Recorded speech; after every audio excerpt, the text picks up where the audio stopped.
How's everyone doing? I'm great. Good.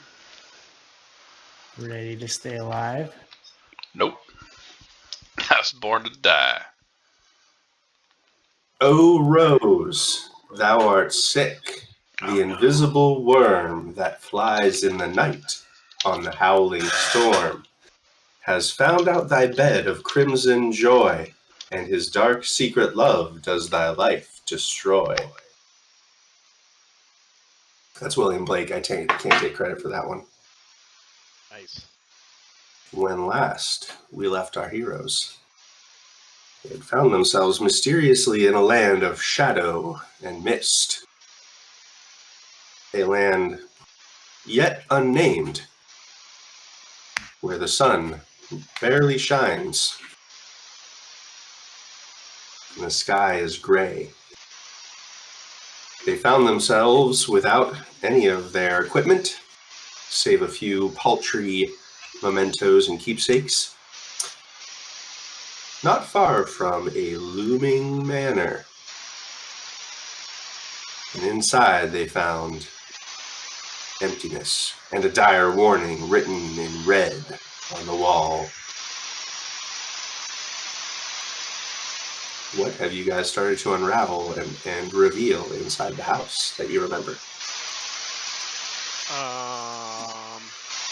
Inside the house. Or outside the house. It's fine. Woke up naked and afraid. Surrounded by mist.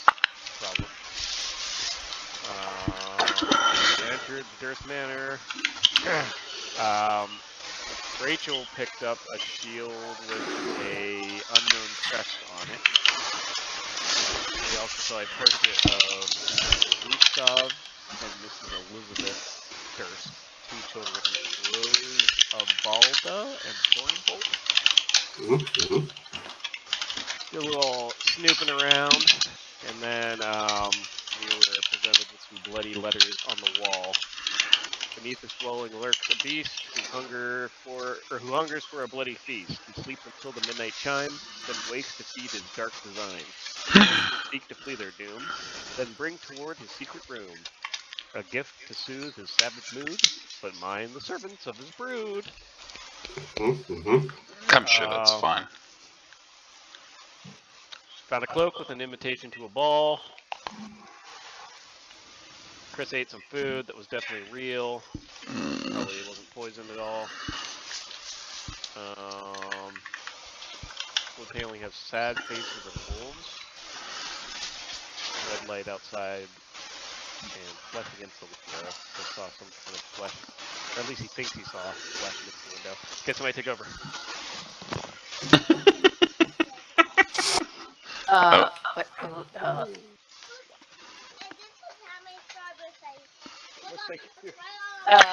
There was a room that had a bunch of weapons in it, and there were these wolf statues that were moving around.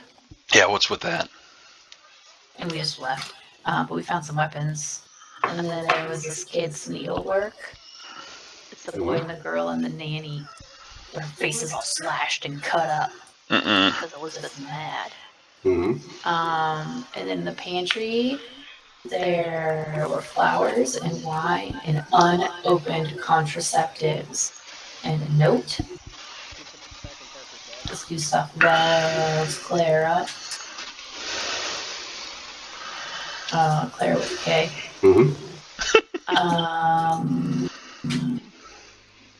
And she's knocked up. And she wants time away from her responsibility. But then she is bringing another member of the family in, which is weird. And then there was like a room with dancing, and Elizabeth has this amber pendant, and she's real pissed that Claire and Gustav are dancing. Dancing? Maybe it was the doll. There's like music. The waltz to Clara? Yeah. You still have that sheet music, Gabe? Did you keep it? Is it in my inventory? I didn't actually make an item for it, but you could if you wanted to. It's a pretty basic piece, but Oh. yeah, there actually was a piece of sheet music with the waltz. Yeah, did you keep it, Abe? Did you keep it? Of course I took it. I'm gonna put it in my inventory right now. Pick it up. As soon as I figure out how to do that. Oh, that's a new container. I don't want a container. I want a new item. Hey, buddy. I have a problem. What's your problem? A problem that's also a mystery. Problem that's also a mystery. Oh. Okay. What is the mystery? I made Lego creation. And then some of it popped off. Mm-hmm. While I was in bed. While you were supposed to be sleeping? Uh-huh. That is a mystery. Are there Legos in your bed?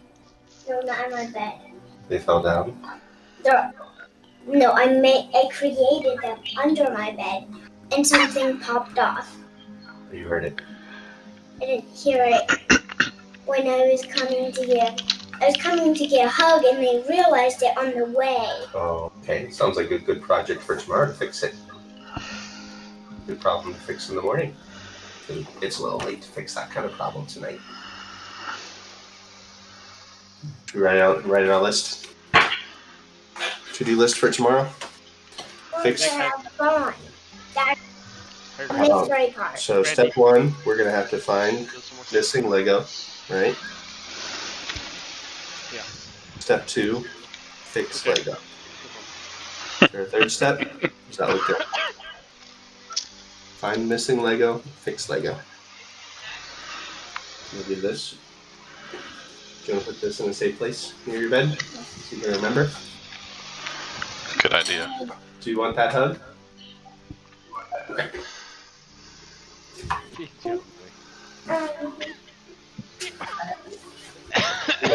Sweet dreams.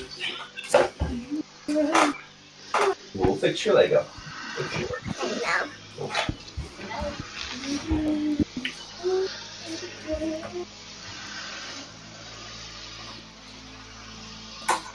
Alright. So I have a basic waltz, is what you're telling me? Waltz. It's called Waltz for Clara. Oh, well, that's very different. Wait, you have sheet music? Where'd you get that from? For, There's you know, For basic waltz. don't worry about it. Basic waltz. Waltz for Clara. Andy says it's a basic waltz. That's how I put it in my thing. Oh, can I put it in the party sheet? I'm gonna do that. This is it. In the notes. Maybe one day you can get a waltz +1. Magic waltz. Masterwork waltz. Anything else you guys remember? You found the library as well, right? Yeah, it's where we found that thing that we could put in, but Chris didn't want to.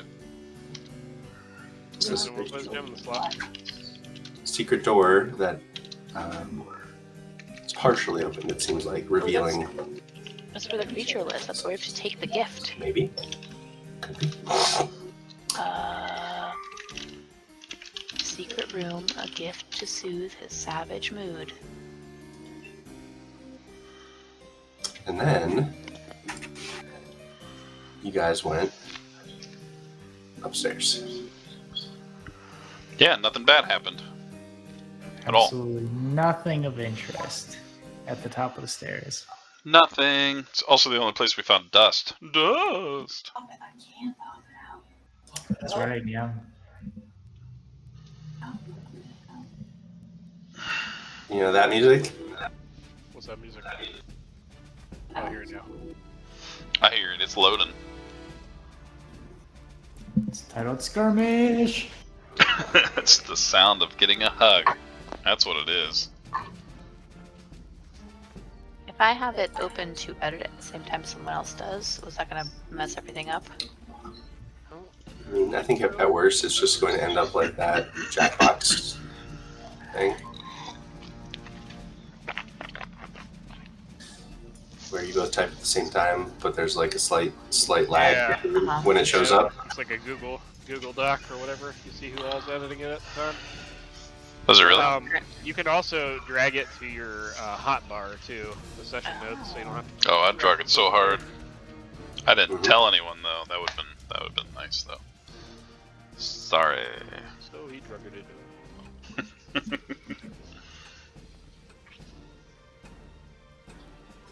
All right. Yeah, I'll paste this again just because it might be useful. Yeah, I like that. It was very helpful. Where'd you paste it? Is it in secrets? What's happening? It's also pinned, I think, in the channel. Pinned it. Oh, is it? Okay, yeah.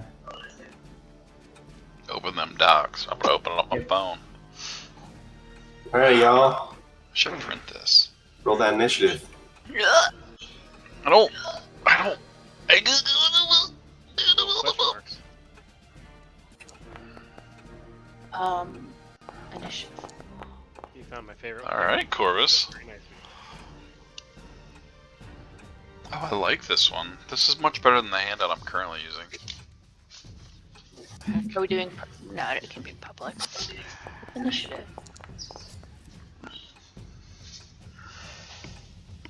Oh no. No, I gotta. Still plant. No, there it is. Set.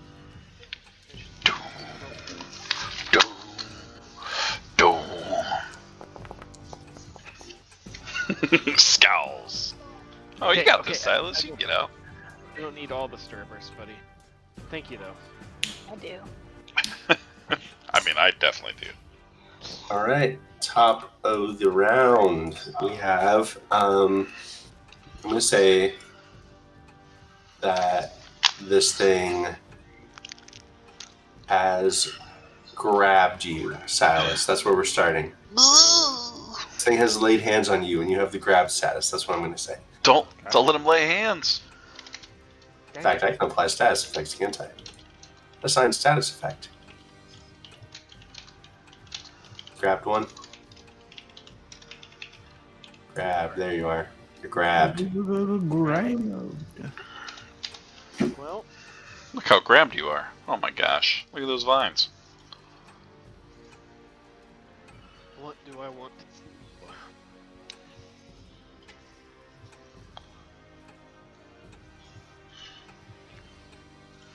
And so it begins. Silas gets a hug. I moved you guys around a bit so that it made more sense and everyone was on the square.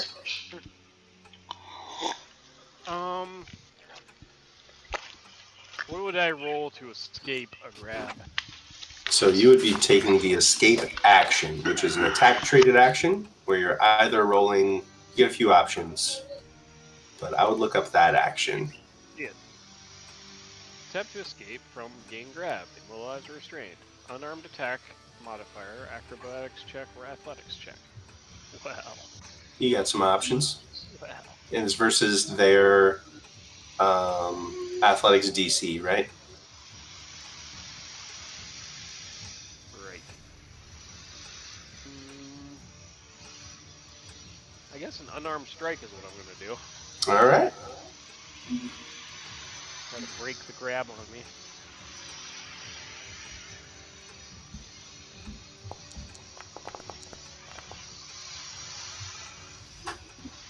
That's good. Not bad. That is a regular fail. Ooh, is that a good thing? This means you don't get out. Bring me any more starbursts. I have enough, buddy. Thank you. That's very That's kind love of you. right there. That's love. So Is many he wearing a Starbursts. cape? Wait, no. Sorry. That can't be right. 4, 6. No, that's right. It's a +9 to athletics, so it's a DC of 19. Oh man. All right. So I'm still grabbed, right? You're grabbed. Yep. So grabbed.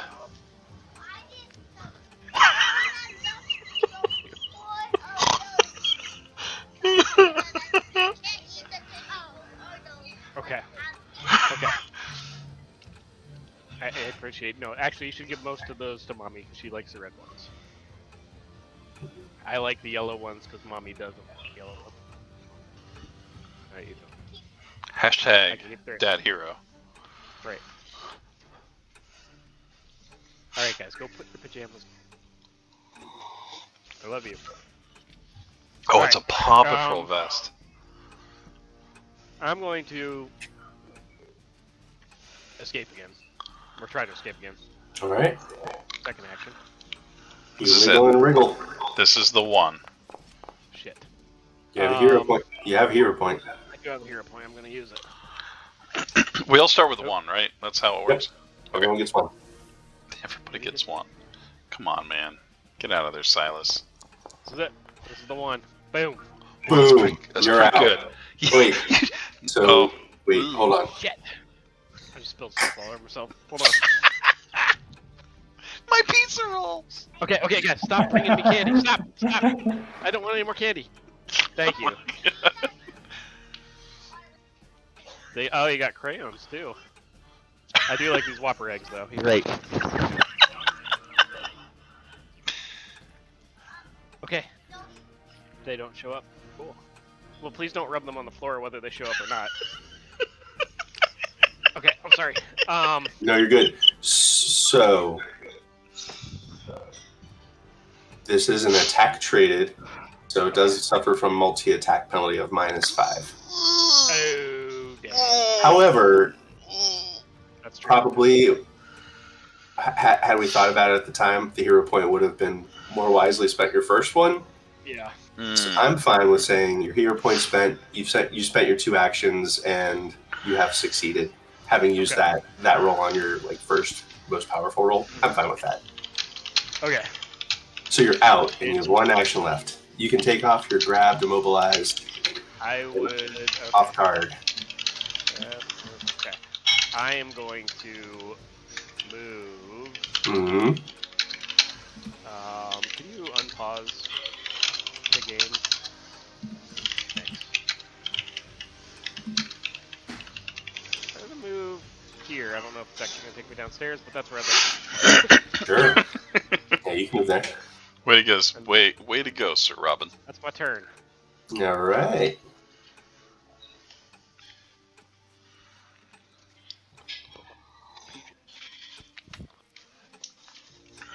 Did it ping you? It's your turn, Corvus.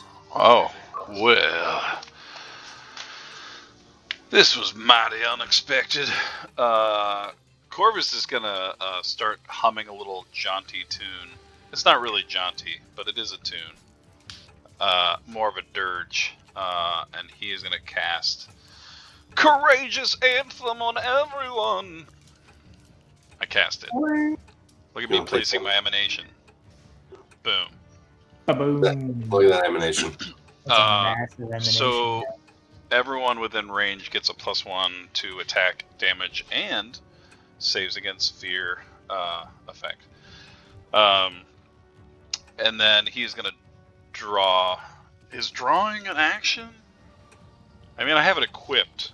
I don't have to draw it, do I? My It is an action, unless you already had it out. I had it out. Right. Stop You had it out. everything. Okay. And so I get 3 actions. New game. Who dis? I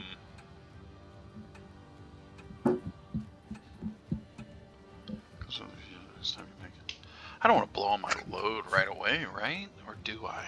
I probably do. Blow it and save us all. Lee will shout out to both Corvus and Roe. He'll say, "Take a flanking position." Ooh. Nice. Ooh. Wow. You know what? Yeah. I'm gonna move. Well, that's a mighty fine idea. I'm gonna move up here, and my last action, I'm gonna try to attack. No, I will attack. I'm not gonna try, and I'm gonna strike. Do or do not. There is no try. Do I have to drop this shit on myself? Oh, I do. Make sure you drop that effect on you, because it should automatically add it on there. So There it is. Anthem. As long as you guys are within that blue ball and Abe continues sustaining, you can. Oh, I will. There I'm a blue ball? sustain. So Oh, that's the blue fuck ball. you, No. ass. I mean, He's a the blue ball. slippery little minx. I'm not using my hero point.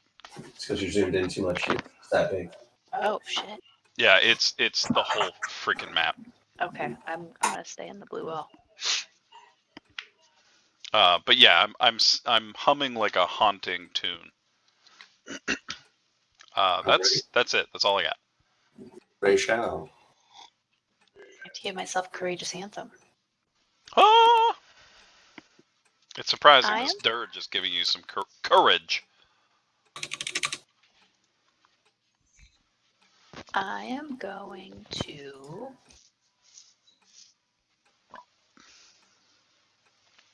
Do I have flanking currently, or can I?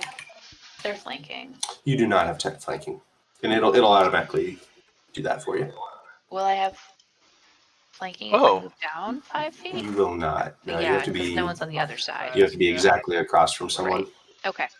What Wait, if I stand on top of Abe? You could pull Abe out of the way with an action. No, it's okay. What I does it give for flanking though? His armor DC would be reduced by 2. Oh, okay. So I wouldn't see that in the actual rolls. It just would If you happen look at your automatically. attack, it should show you. Well, it just says trained, courageous, and dexterity. But up above where it says target animated armor, does it show you that? It may not actually show you. So Yeah, Okay, doesn't it's show cool. for us. Yeah.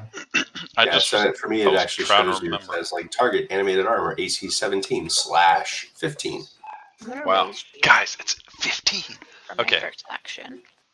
Raise shield. You got it. And I'm going to. Ooh, I need to target. How do I target? T. I'm gonna swing my longsword. Do it. Swing that sword. That's how you hit things. You hit. You hit it. I hit it. And roll damage.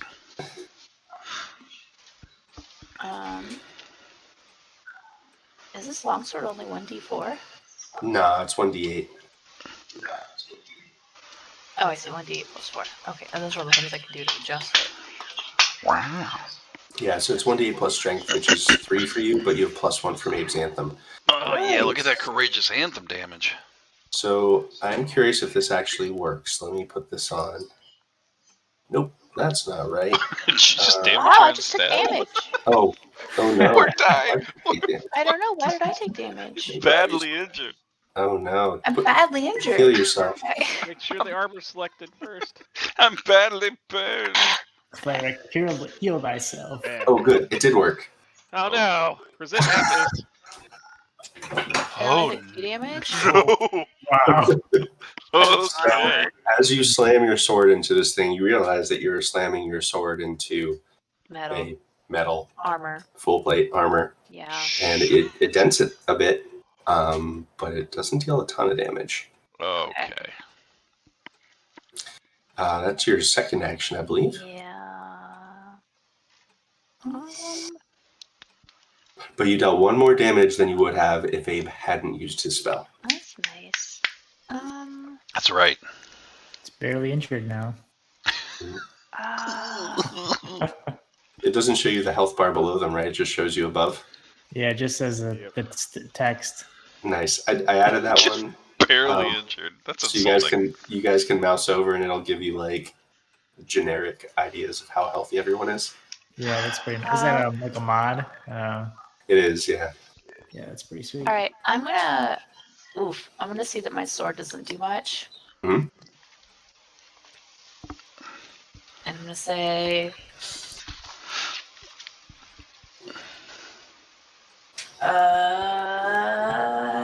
standard weapons may not be our best bet here. And I'm gonna smash with my shield. What does that do? Bash. I just attack with my shield, right? Cool. I didn't know you could do that. I mean, it shows up as an attack. All right. That's the strike option. I'm assuming it's bashing rather than slashing. I'm at the -5. Mm-hmm. You hit it. Nice. Thanks for that anthem.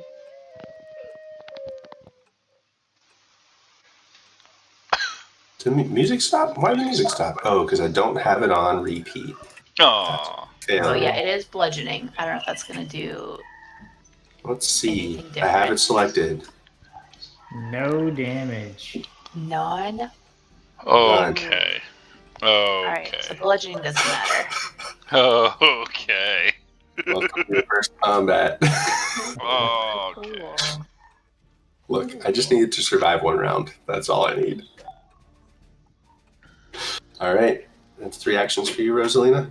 Yep. All right, Lee. All right, so Lee, first thing he does, he shouts out, "Stance of the mountain!" And he like spreads his feet and takes like a wide stance and kind of Badass. crouches down a little bit. So he'll be entering mountain stance. Apply the effect. It's been applied. Second action, he's going to attempt to demoralize it. Sure. And he says, "How can a creature with no soul continue to exist?" And proficiencies, intimidation. Roll. Oh, natural 20. Hey. Nice. That would be a critical success against its will DC.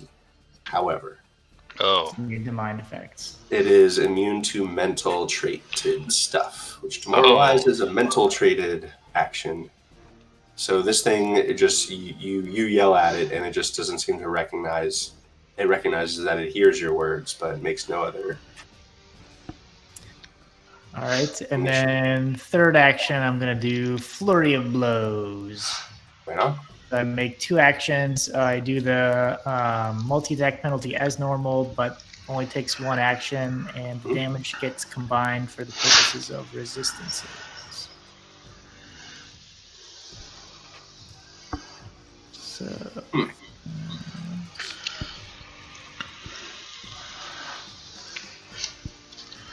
here's my regular strike. Oh, here we go. I have to look up a ruling already. Jeez. Yeah, it says, where is it? Make 2 unarmed attacks. If they both hit the same creature, combine your damage for the purposes of resistances and weaknesses. Apply your multiple attack penalty normally. Has the force trait, so I can only use it once per turn. Mm-hmm.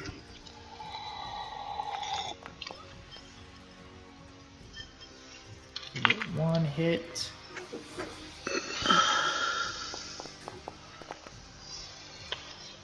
For 12 damage.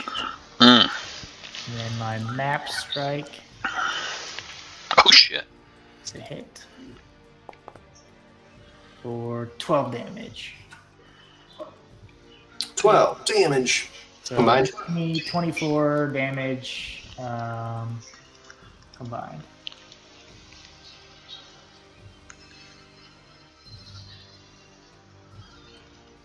Did it take any damage? So the reason I'm curious, this is he has hardness. So it's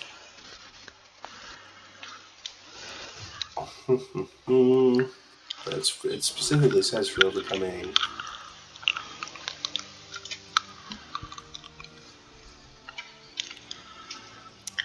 My thought, just rules as written, is that it would be like the weakness or resistance both would only apply once. Mm-hmm.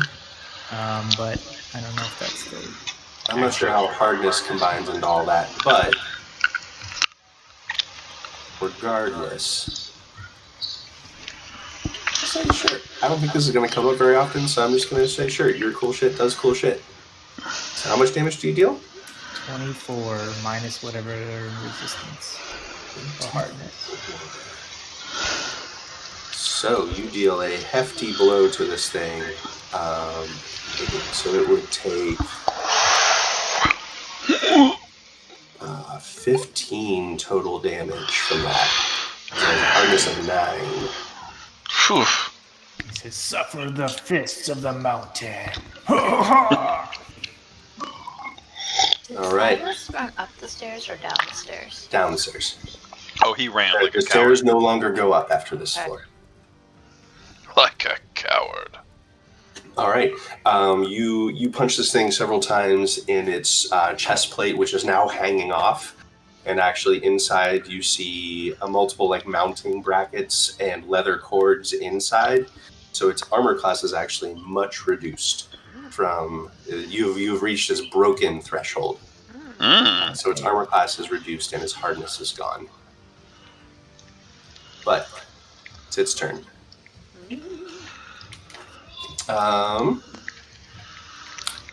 It is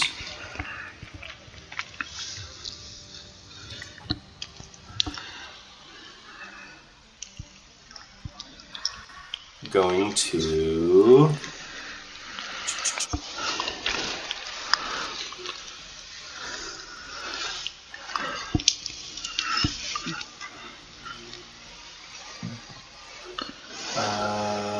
grab.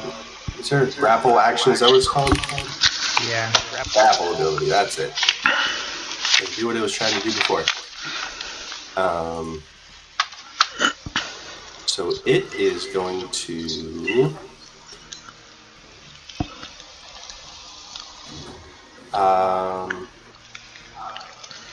grab at.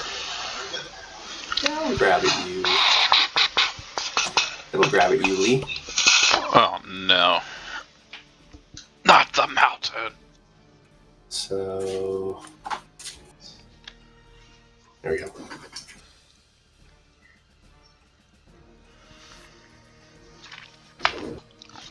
Dum. Grab the monk. Punch.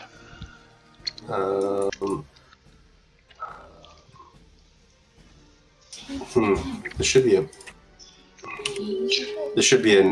+9 for some reason. It's only showing +7, so I'm adding a +2 circumstance modifier just so you know.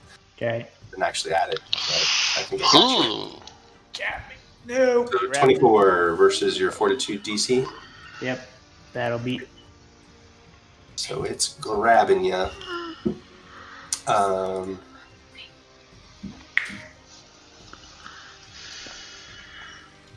So you are grabbed.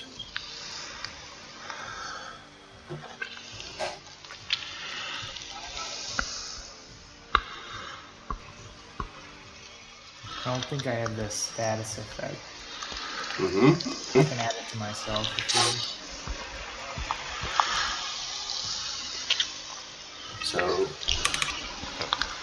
grabbed. There we go. So it is going to now attempt to shove you.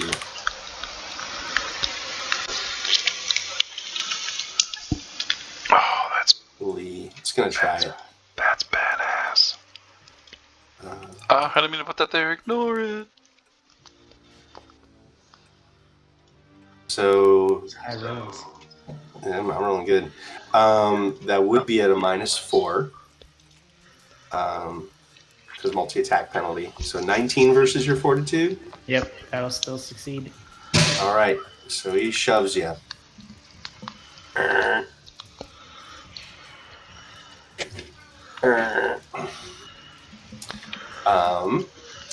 And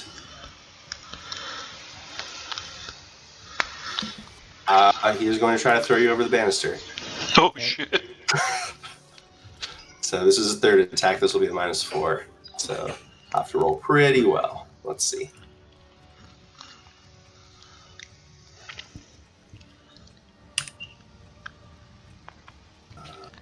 Ready? So yeah, this will be a -8. Let's see what he got. Great. Not great though. Success by +0, it says. But that's without the multi-attack penalty. So Okay. failure on the last one. So it's basically trying to like shove you over, and you're just barely holding your ground against this thing. He's just like digging his feet into the wood planks of the third floor. So you're both, you and it are sort of like leaning against this railing over the side of the stairwell. And I'll bring us top of the round to Silas. Alright. So, recall knowledge. What could I use it for anything in this? Sure. What kind of things? I guess coming up with the things that I could use it for. Yeah. I guess is what I struggle with. I have Arcana. I have Occultism. Can I use my Arcana to see if I can figure anything out about this armor? Yeah, go ahead and you can make Arcana or Crafting Okay. for recall knowledge on this thing. Craft. No, there's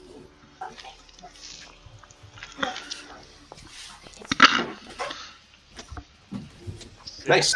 That's not bad. So you would understand this thing is a construct. So it's a magical constructed armor. These things are generally immune to a lot of mental effects, as well as things that would normally injure or damage like physical bodies, like poison, sickness, paralyzation, things like that. So sort of immune to a lot of things that would affect like the body, bleeding effects, that kind of thing. You also know that as they get damaged, or if they're hit with a particularly mighty blow, it would both make them easier to hit and cause them to be broken, so that they no longer have such hardness to get past like the physical materials that make them up. I will. Its worth saving throw is reflex. Worth saving throws. Okay. I'll kind of yell out. It's a construct. It can't move quickly, but it's tough. Hit it with magic or hit it hard. And then I am going to.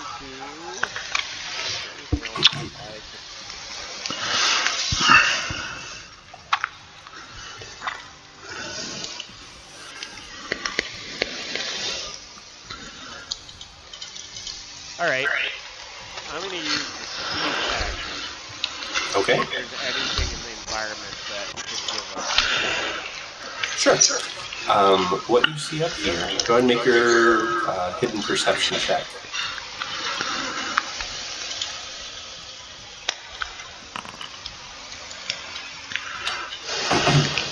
So what you see up here is there are two lanterns hanging against the back wall here, as well as two doors catty corner on this side. Also, you caught a peek of a door over behind where Corvus is standing. There's this floor is a lot more cobwebs and dust than the floors below did. In fact, you don't recall seeing much dust downstairs. This one clearly is like changed in appearance. The walls are made of wood, and that is about what you see.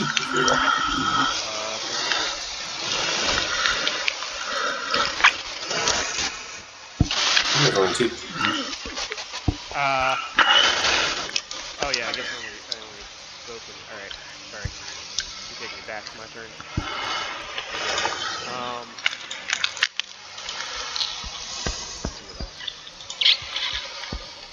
I'm gonna put my dagger away. Stow the dagger. Stow the dagger. Alrighty. Corvus.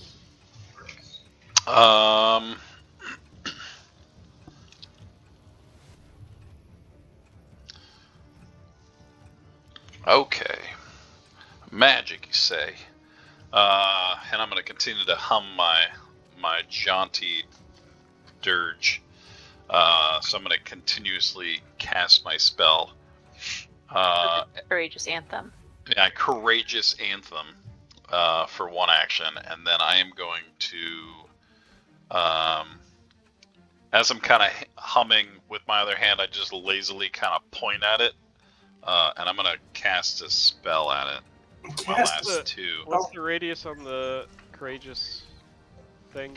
You can pretty It's much real be big. outside. You're good. It's giant. It's You're in you. it. It's 60-foot emanation, so Okay. just be on the map. I think you're okay. Eliminate me, Captain. Yeah, I'm gonna cast Phase Bolt. Oh, that's a good one. I don't. Okay, I have to roll an attack. Nice. Wheeyow! Oh, okay. Hero point. Oh, Hero point. yes. Hero point. I feel like I'm gonna need it later. Nah.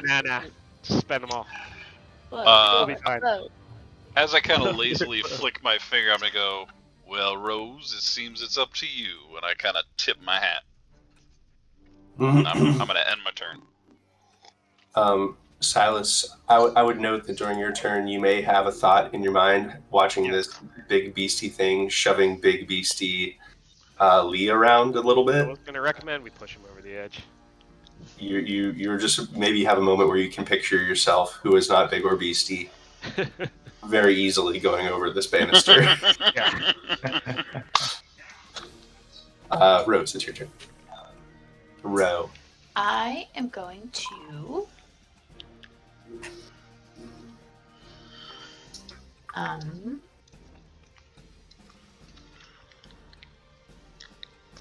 gonna strike with my sword. Mm-hmm. Do I still have? I do still have courage scan them. Okay. You got the power. Good roll. Oh, hell yeah. Critical hit. Nice. That's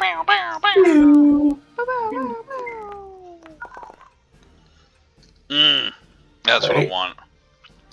Rachel, describe what happens. She's got her shield up, she's got her sword up. She's like got half of an eyeball on Silas, and she's like watching the banister getting ready to break.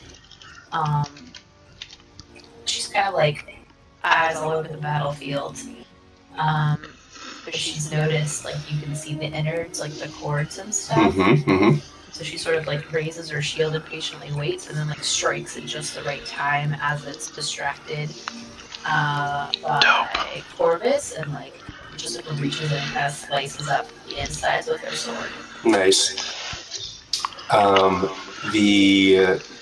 The thing is your sword. You probably don't even need to chop at it so much as like just shove the sword in while it's moving, and then many of the connective like leather straps and buckles inside just start to break and cut, and the thing begins to topple and fall apart, and it goes crashing over the banister.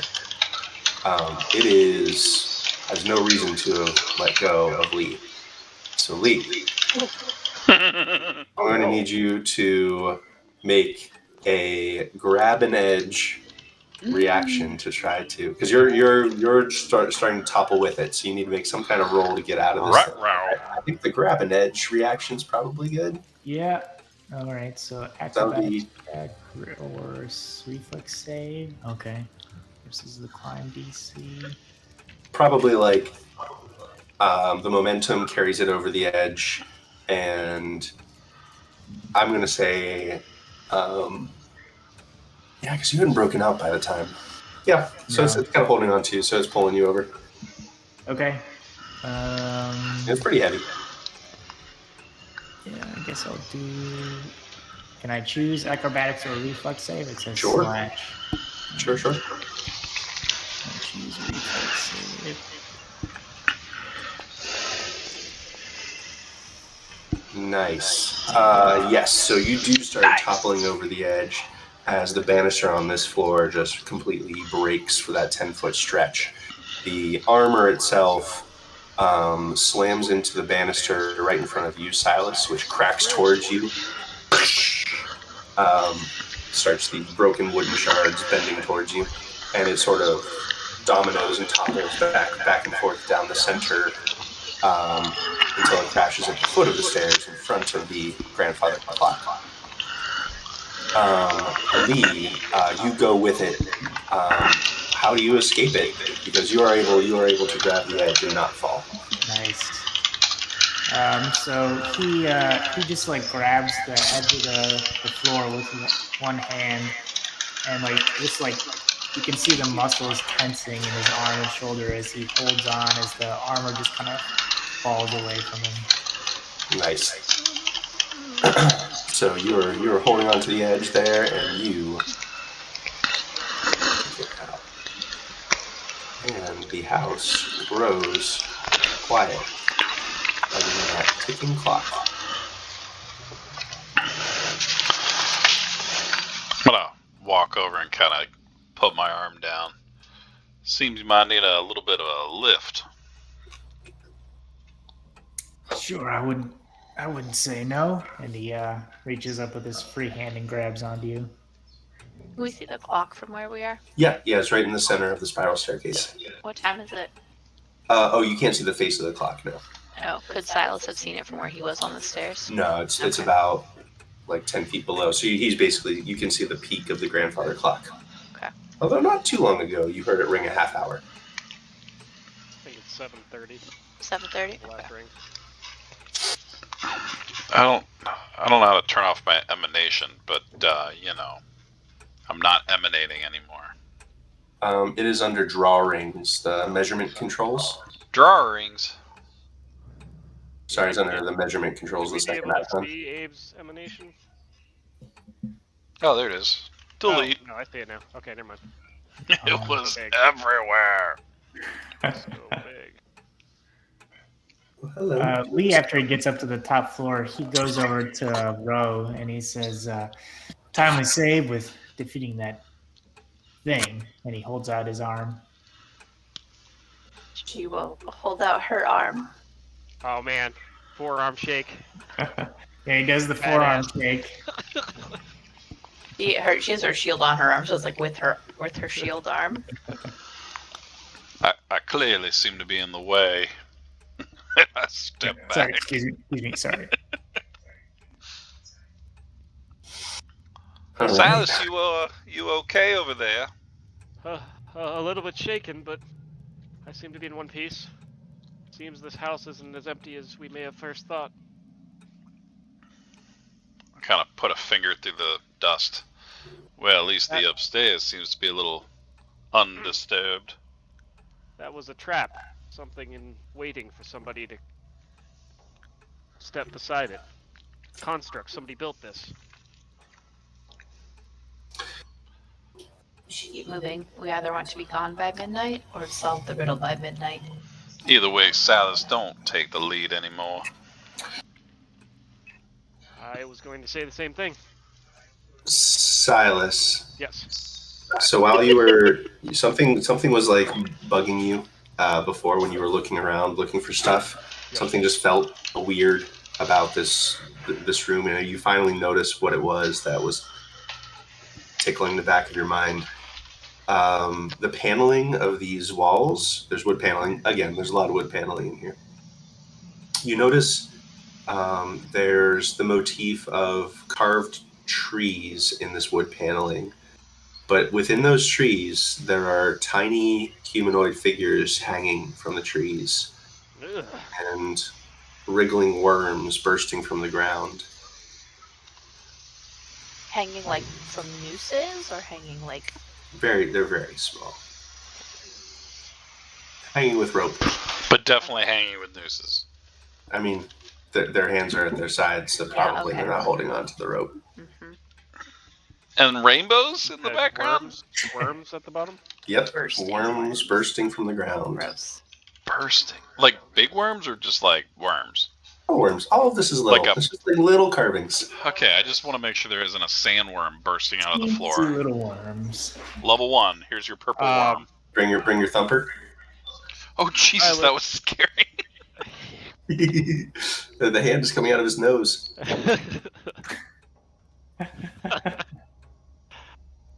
All right. I'll point it out to my companions and say, The decorations in here seem to be a bit macabre.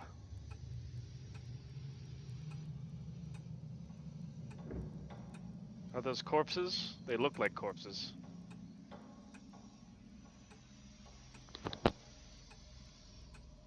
Perhaps this family wasn't the innocence that they may have seemed at first.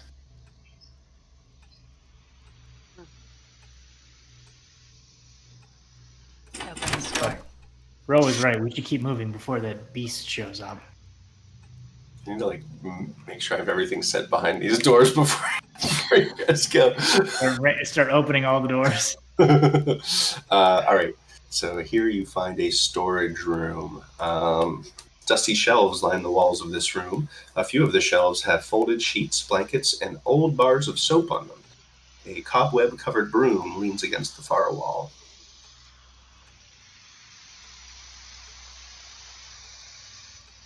If you could spare me 10 minutes, I need to fiddle. You want 10 minutes to fiddle with things while we're standing? No, it's fine. Take your time. It's perfect. Okay. I could stay in this room. It seems safe enough. I shut the door behind him. All right, Andy. You okay in there? I'm okay. It's dark, Seems- but I have this lantern. So, No, someone no. shuts the door on Silas. I totally did. All right. Oh, fuck. Silas, Ah, fuck. what do you start doing? What do you start doing in there? I pull out the items I found from the kitchen, Sure.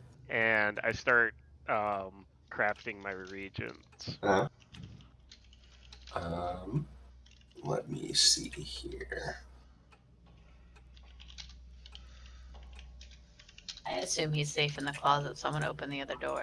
Yeah, you're gonna do that in just a I was gonna say, second. Andy paused the shit out of this game. Okay. Sorry, Uh-huh. Dave. Well, I Fine. mean, not to metagame, but the broom said unharmed, so Maybe it's a nice broom. Okay, what did I miss about this closet when Sadie was talking to me? Because there's a dusty closet with Broom, sheets but- and soap. Oh, so you could see the broom before? I could see the broom, and I could see that it like said unharmed Sure. if I hovered over it. The icons in like whenever I do the revealed or unrevealed, it's not what I expect. Okay. Like, so this is the toggle visible. Yeah. So it is visible now. So the broom in the corner. You notice as you start pulling out the items from the pantry that you look off to the side and you see that the handle of the broom is sticking straight up into the air where it was once leaning against the wall, and starts to swing at you. So let me just add this guy to the combat tracker. I'm going to add you to the combat tracker. You want to roll an initiative there, Silas? Oh, I want to. Ooh, you Oh, get to go yeah. first. Get the hell out of that closet. All right. Let me. Y'all can roll initiative.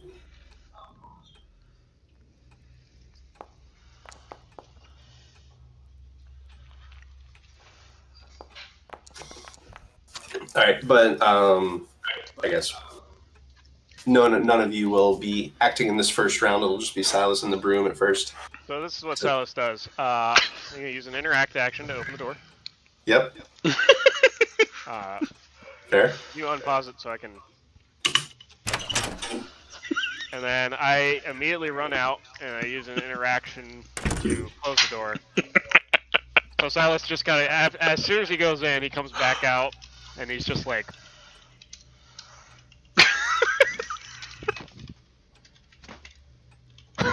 This guy stands in front of the door. I was wrong. It's not safe in there. And that's my turn. Sure. Those 3 actions. Well, Do you guys want to do anything in initiative order, or do you just want to leave that room alone? I think we just leave the broom in the closet, right? Yeah, let it do broomy things. All right. Okay, I can just delete this encounter then. All right. I'm gonna open this door. Sure. What was that noise? I opened a door. Oh, it sounded so different though. Dust and cobwebs shroud this elegantly appointed bedroom. You catch the edge of a large bed standing against the far wall with its once opulent coverings, now faded and threadbare. I would like to raise my shield and then enter. Beside the bed, a mildew-covered towel covers most of a dusty yellowed book on one of its two end tables. On the far side of the room, you see a pair of two more stained glass doors, their windows flecked with dirt and grime. There's a towel over a book. To the left stands an empty wardrobe as you enter. You can go ahead. Yeah. Fine. You see an empty wardrobe. Its door is slightly ajar. Let me get to the left here. Mounted beside it stands a full-length mirror, its wooden frame carved to resemble ivy and berries. To your right, immediately to your right, you see an empty doorway leading to a darkened nursery. So that door's already open, actually. You see the silhouette of a crib, its quiet form veiled by a hanging black shroud. A strange substance seems to cover the floor beneath it. As you look around the room, you notice the blankets atop the bed lift slightly away from the mattress, as though something is lying atop the mattress beneath. Atop the mattress beneath. As you watch, you see the coverings, almost imperceptibly, slowly rise and fall with low, rhythmic rustling. Is this the big bed or the crib? The big bed. Oh, this bed over here? That's breathing. And there's something on the floor under the crib. Andy, I'm gonna draw my knife. You got it. Done. It's drawn. I want to reach out with my sword and try to pull the blanket off the bed. Okay. So you pull the mattress off the bed. There's nothing there other than a blood-stained mattress with crude hand and foot restraints made of barbed wire nailed to the four posts of the bed frame. Excuse What? me? Ooh. I'm gonna go inspect the scene. You see that Silas kind of gets almost a little bit excited? Ew, Silas, don't be weird. And I'm gonna move up, and I'm gonna use my recall knowledge medicine. Oh, the bed? I'm gonna do some what's it called? Do I have forensic acumen? Yeah. What's that? So here it is. There it is. There it is right there. And I want to try to observe the scene and see what may have happened here. By my best guess, this was torture, or if this was something else. All right. So I'm gonna use recall knowledge medicine, and So Silas is going to start inspecting the bed. What is everyone else doing? I'm checking out that wardrobe that he's standing near. What, the wardrobe? Yeah, you said the door was open, right? Like it's cracked open? Yeah. The wardrobe, as you go to it, is empty. I'm just going to push on the back of the wardrobe. It has some give to it, like a wooden, like a back of a wooden. Like but it doesn't feel like there's some kind of hidden thing. Like a false back. That's what I'm checking for. You're searching for a hidden door behind the. Yeah, I don't like that it's just cracked open. Everything else in here is fucked up. Why wouldn't there be a false back on this? Right. You can make a hidden perception check. I would love to. Lee's heading into the nursery.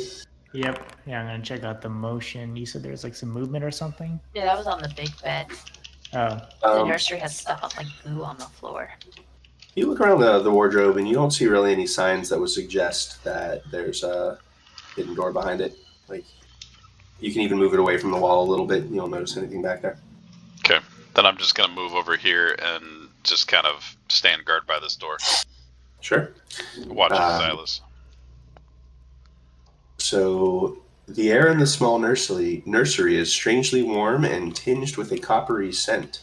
Mm-mm. Blood-red runes cover the walls, arranged in concentric circles around this crib in the center, which seems to have a name carved into the side of it. Strange, flesh-like tumors have grown along the floor around it in sparse clusters and slowly pulsate as if they're breathing.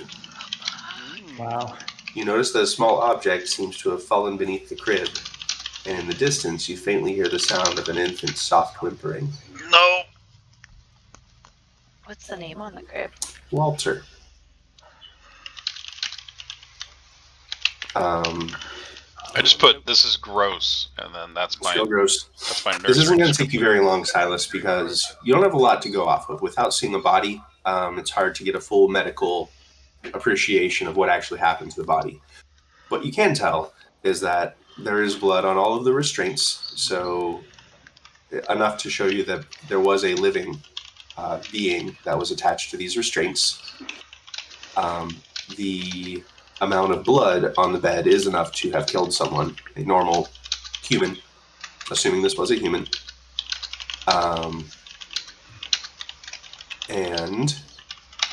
You can ascertain from the pattern and spread of the blood that it probably happened while they were conscious and alive, based on this, how much it had spread around and smeared. Gross.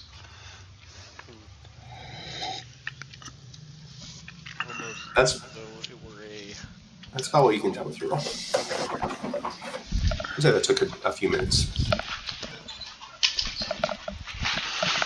seems some procedure was formed against the will of the Lee, the pustules on the ground are very reminiscent of the flesh you saw outside of the window on the first floor.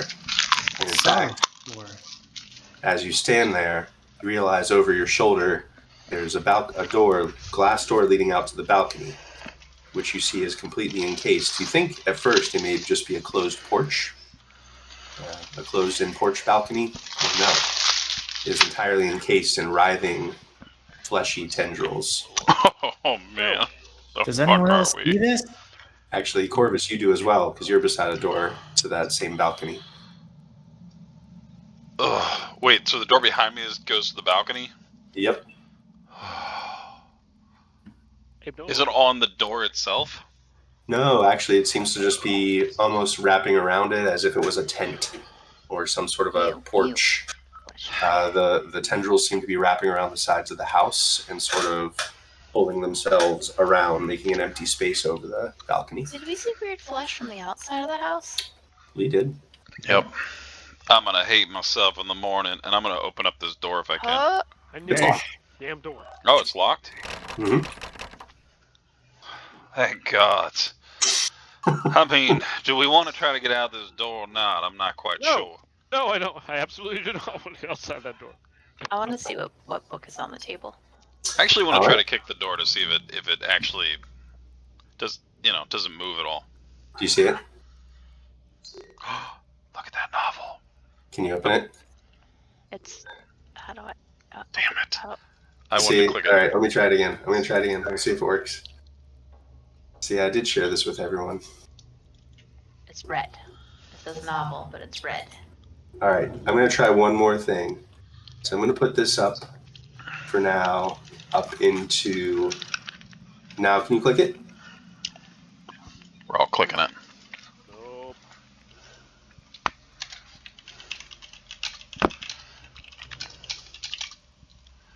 How about now? No. Double click it? No. So it should open up in a journal. Do you have your journal open somewhere?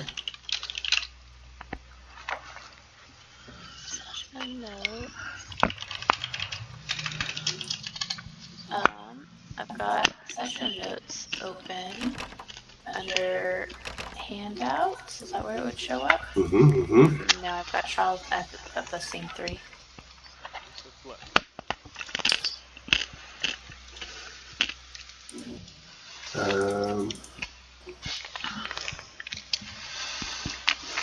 Nothing. All right. So, anyways, it is a book. It didn't even work.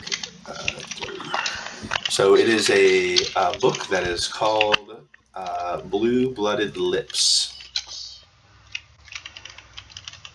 Is on the front cover.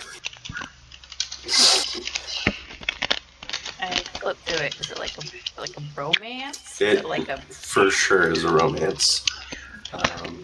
It tells the story of what you can tell a peasant's woman romance with a wealthy duke named Archibald.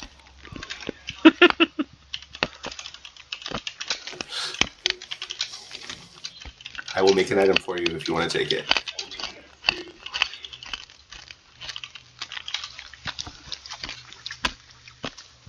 I mean, if you don't want it, I'll read it later. Okay. There is blood on the cover. Corvus can have it. Oh, excellent. All right, Blue-Blooded Lips. You have a copy of Blue-Blooded Lips. Can That's anyone amazing. read these runes? And does anyone have a stick? Odd request. I'll come in here to see how runes. Lee also points out the object underneath the crib, but he says, "I don't really trust reaching across these runes to grab it." I'm gonna see if I can read the runes. Go ahead and make a recall knowledge arcana. If I know that. Never mind. It's too late. There he goes. I gotta get Thomas the Train. Angry Thomas. Mustache Thomas. You're not really sure. No. I would like to cast guidance on myself Sure. and then attempt to read the runes. Okay.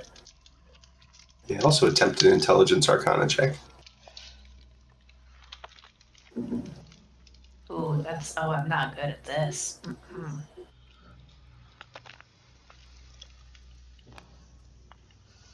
Oh no, this is not my strength at all. I forgot I was really bad at this.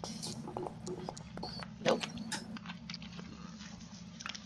You're not really sure. Corvus, didn't you pick up a stick from the woods? Well, I Read runes.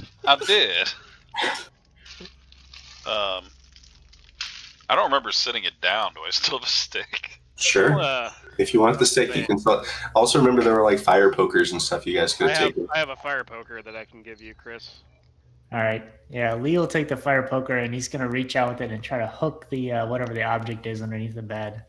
Yeah, you can do it. You drag the thing towards you. Roll for new characters. At some point, you notice that it is a human finger. Ew. Ew! Why is there a finger under there? Someone's finger. Adult or child? Adult-sized. Yeah, he grabs the finger and holds it out to Silas. So you seem to be skilled in medicine. I'll bottle it. Can I bottle it? Sure. Put it in my backpack. You identify the finger as a woman's finger, and it has several pieces of flesh stripped from it, which with what appears to be tooth marks. Oh! Seems like this finger has been gnawed on.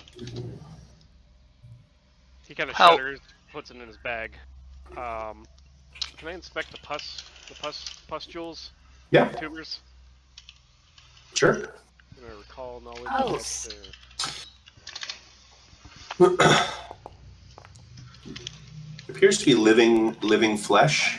It has no organ systems or structures that you would recognize. This appears to be something more the magical or occult realm rather than like the natural medical realm that you're more accustomed to. Roll my occultism. Sure.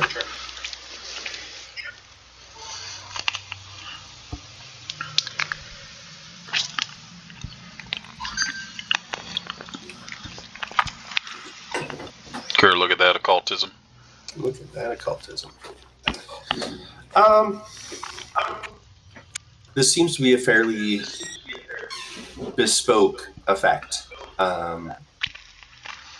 Nothing in the ritual books or tomes that you've read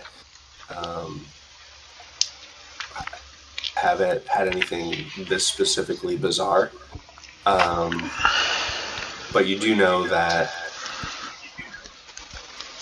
You know what? I think your occult would work for the runes, though. You do recognize the runes, looking at it with an occult eye, that the runes here are symbolic of a dark necromantic magic. This flesh, these things, tumors, whatever they're arranged in a ritualistic manner. Necromancy. Yeah, the tumors themselves are sort of scattered and random. The runes are very ritualistic and patterned, but the tumors themselves are draped much like the upside down tendrils, right? Okay. Just finished season 4, guys. So good. Nice.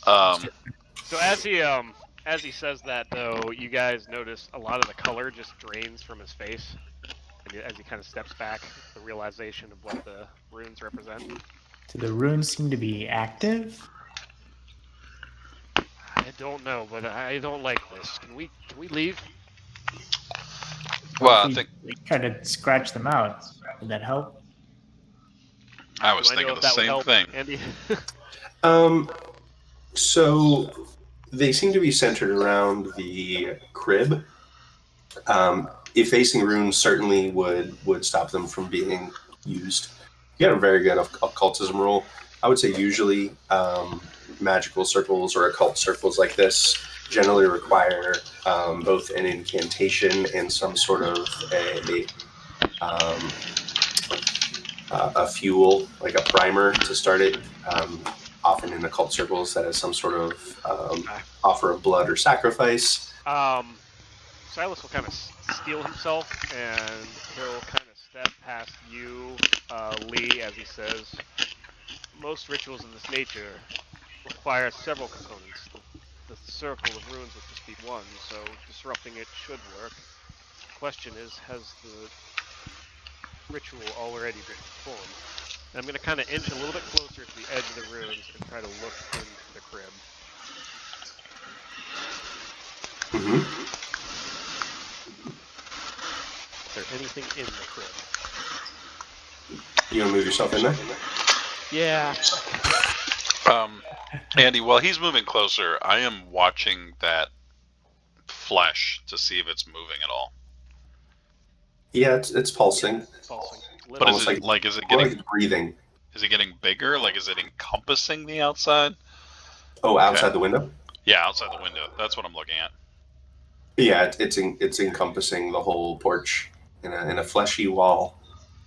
Cool. Is the other balcony It door looks like a locked? wall until you realize it's actually multiple writhing tendrils all overlapped. You know, Silas, I don't believe we can actually leave this house. I say as you walk past me. Have we tried the second balcony door, the one that's in the nursery? I presume it's locked. I tried to open it. Also presumed. Mm-hmm. Don't presume anything. So you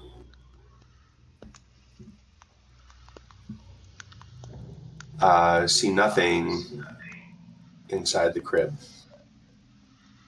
I don't know whether that's a relief or concerning. I mean, given these flesh pustules, perhaps the ritual has already taken place, as you said. Do you still have that flint and tinder? Of course. That stick still? I wonder how these, and I'm gonna just kind of indicate the tumors on the floor, which also seem to be alive and writhing, I walk away. how they will react to fire. After a minute, I come back with a stick with the bed sheet wrapped around it, and I am slowly trying to light it. Sure. With what? My flint and steel you gave me. Or Nailed your it. lantern. Yeah, sure. Yeah, you can light it. Oh yeah, and I'll use a little bit of that floor lantern to Mhm. and then I'm gonna Yeah. try to jab one of those tendrils. It the flesh hisses as it burns, but doesn't seem to have any distinct reaction to it. Well, I see we've learned that the bed sheets can catch on fire with enough lantern oil and a flint and steel, and flesh typically doesn't like fire. Yeah, it leaves a burn mark on it. To answer your question, Lee, I think scratching the rune circle will disrupt the rune circle. But again, I don't know if they've already done the ritual, so it may be moot. Well, why the hell not? And Lee takes the fire poker and scratches out one of the runes on the floor. Sure, you do so. He kind of shrugs and then goes to open the door that he's standing next to. Okay, you find that door is locked. Though it is glass, so you can see it's like a stained glass, so you can see the flesh outside. The porch outside. Yeah. Can I look under the bed, Andy? Sure. Oh, why would you do that? You probably would have with your medicine check, and there's lots of pooling blood under there, but no other boxes or items. Okay. What's over here on the right? Is that like a fireplace or something? So as you walk, let me move you back.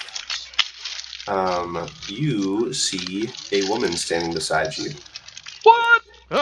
As you walk by, you see a skeletally thin young woman standing in the mirror, dressed in a red dress. No, that's not a red dress. It's a white dress. God. Covered Her in fingers goo. and toes have been removed, and her eyes have been sewn shut. Oh, jeez. That makes sense, obviously. No, it doesn't. Right? It does make sense in this room. Lee offers a tentative wave to the figure in the mirror.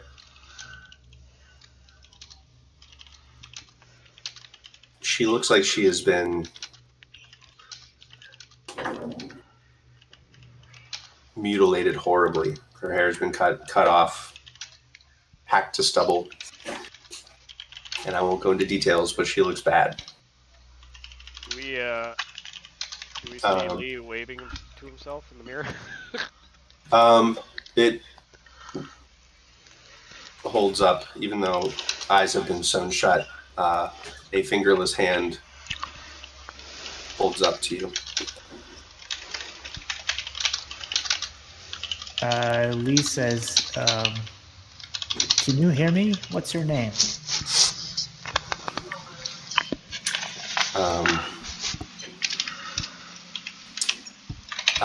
The figure nods at you.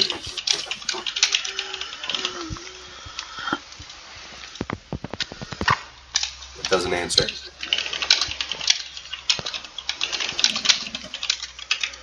see what was... Oh yeah, he says, "Are you Clara?"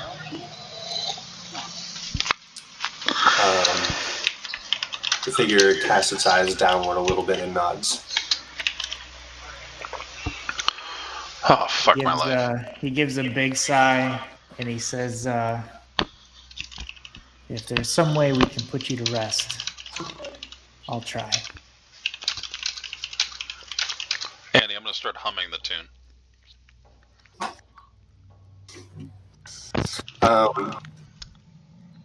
The figure in the mirror shudders in a noiseless sob, the shoulders heaving a little bit.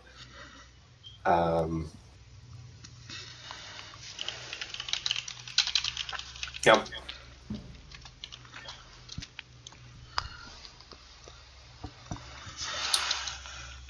The song doesn't bring her much sadness. All right, I'll stop. Who did this to you? Was it Gustav? The figure looks up sharply and shakes its head vehemently. Was it Elizabeth? It's hard to tell from the mutilation of this figure's face.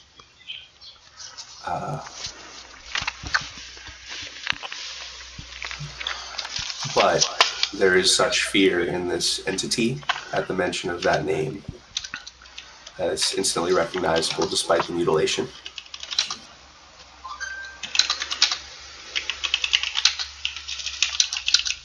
What's the mistress's name again? I don't remember. Clara. Clara. Are you So- Clara? Figure nods.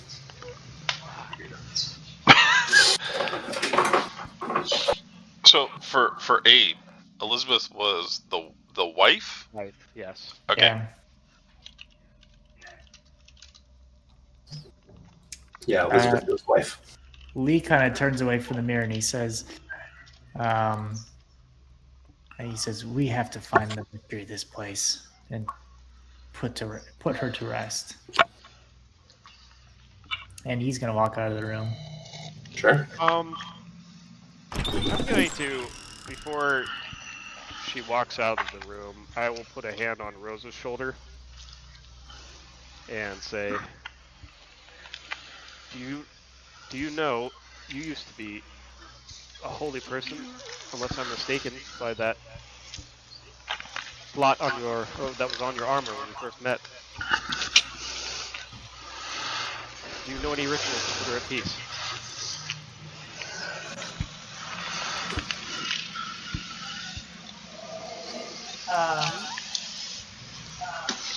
She will not be thoughtful.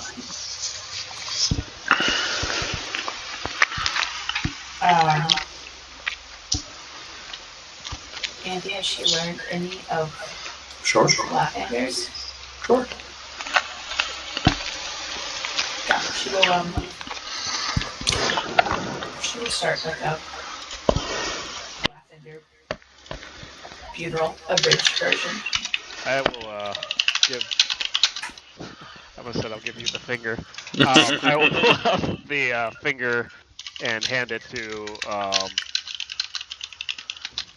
you and say, I believe this might be all that's left of her.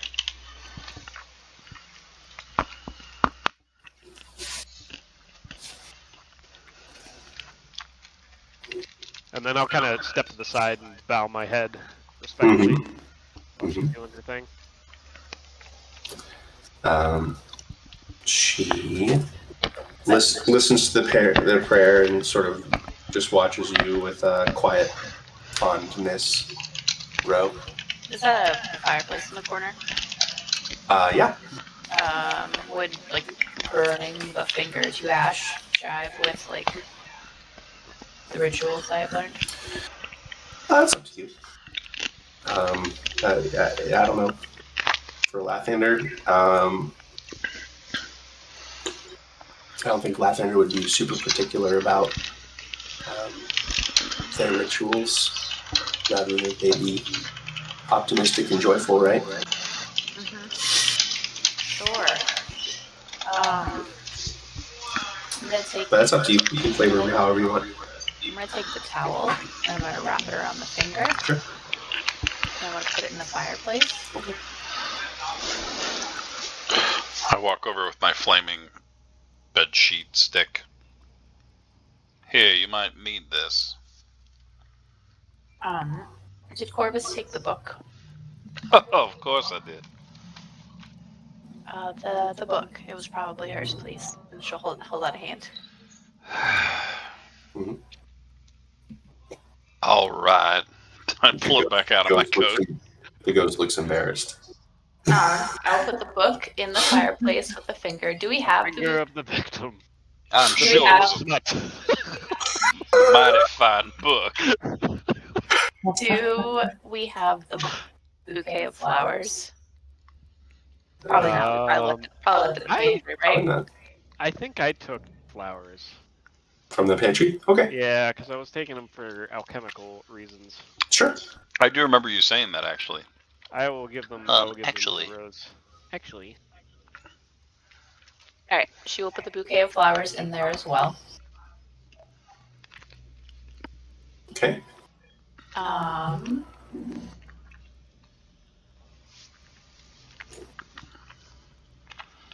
she will say, "May the things that brought you joy in this life help you cross over into the next." And whatever else lavender ritual things she's learned. nice. And she will pray, and then she will light it all on fire. Okay. She will also cast guidance on herself first, because she's like, "Oh, I've never done this before." Sure. So she will pray to lavender for guidance and then attempt this ritual. You're not certain that any of the priests you've met have done this before. This is certainly an extraordinary circumstance.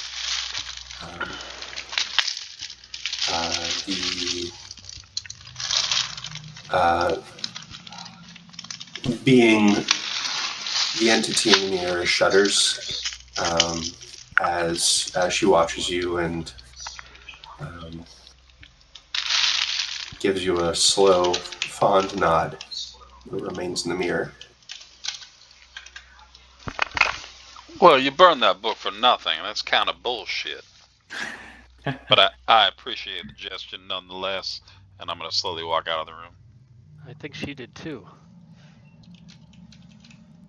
Do you? And I'm gonna address her in the mirror, but not quite making eye contact. Of eyes. I don't mean to be insensitive, but not quite looking at her. Oh shit! There's a We took too much time.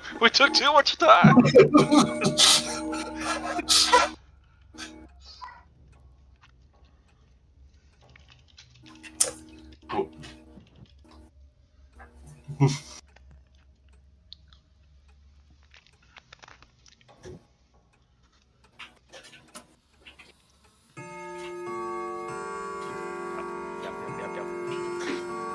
As I hear the chime of the clock, I'm going to ask her, "Do you know anything of the beast?"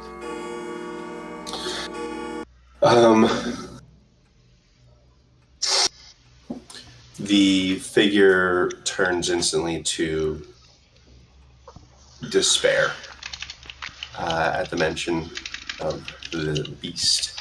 I'm sorry. Is there anything you can tell us that will help us?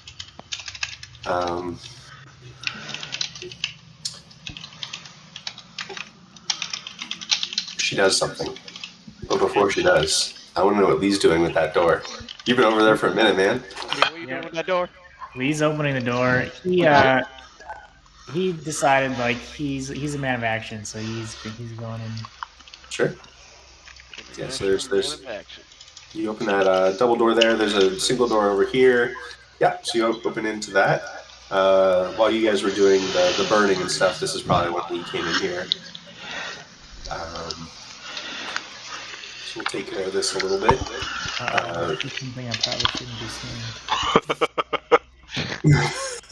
What's that? There's something I probably shouldn't be seeing related to the jewelry box. Oh, yeah. See, that's the thing is like, I have the thing clicked. Invisibility. I don't know. It's not very logical. Is it gone now? Yeah, it's gone. So it is not. Maybe I just have to like open it to make it invisible. I don't know. Basically, there's like a little person symbol with orange around it, but it looks exactly the same whether it's visible or invisible. So really, you shouldn't see either of those, but whatever. You enter a dusty, cobweb-filled master bedroom with burgundy drapes covering the windows, a four-poster bed with embroidered curtains and tattered gossamer veils stands against the center of the wall. A door facing the foot of the bed has a faded full-length mirror mounted on it. In the right-hand corner of the room stands a small wooden door, its surface half-rotted by age. A tarnished metal button stands on the wall beside it, so that's over in this corner around on the far side. Yeah. It looks similar to you saw the dumbwaiter before, so it looks similar to that. There's a rotting tiger skin rug lying on the floor in front of the fireplace, which has a dust-covered portrait of Gustav and Elizabeth Durst. A web-filled parlor in the southwest corner contains 2 chairs and a table holding several items, as well as a door with a dark dirt-flecked window. The room contains a matching pair of wardrobes, a padded chair, and a vanity with a wood-framed mirror and a silver jewelry box. Oh, jewelry box isn't there. So there's a jewelry box in the vanity? Yeah, so the journal notes I can read there. Yeah, there we go. I think he would check the vanity first anyway. Sure. The closest. All right, so inside the jewelry box, you see there is several pieces of jewelry in there. You see 3 gold rings as well as a platinum necklace with topaz set inside. Topaz, like the one that What's-Her-Face had? And that was amber. Mm-hmm. Yeah, that was amber. Does it look like it would fit in that in the thing? I'm not there. The topaz now is a small gem, sort of set inside the platinum setting. It looks like it's pretty expensive if you're knowledgeable about those kind of things. Okay. Yeah, he'll just leave the jewelry box open and I'll kind of check, see if there's any drawers in the vanity. Sure. I'm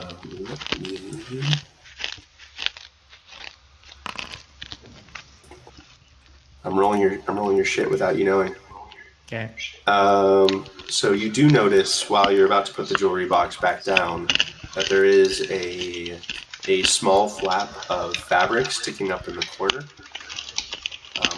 almost like a little loop of silk. Okay. Yeah, he'll pull that loop of silk. Yeah, the compartment that was holding the rings and necklace comes out, and underneath you see a compartment with a glowing shard of amber, as well as a rolled and tied parchment note. He goes, aha, got it. And then he's going to grab the amber and the note, and he'll read the note. Gonna leave the jewelry? Yeah, he leaves the jewelry. Oh, I mean, that's good. I mean, he'll leave the jewelry box open, so it's obvious if somebody else comes in. All right. Are you gonna open the note before you leave, or are you just grabbing it? Yeah, he's gonna open the note right there. Sure. Your note says. Actually, I'll just. I can make this a.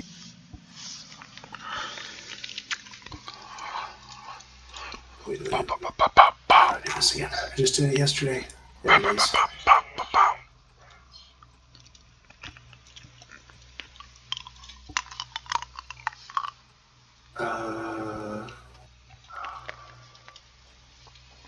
Extract. That's how I do it. I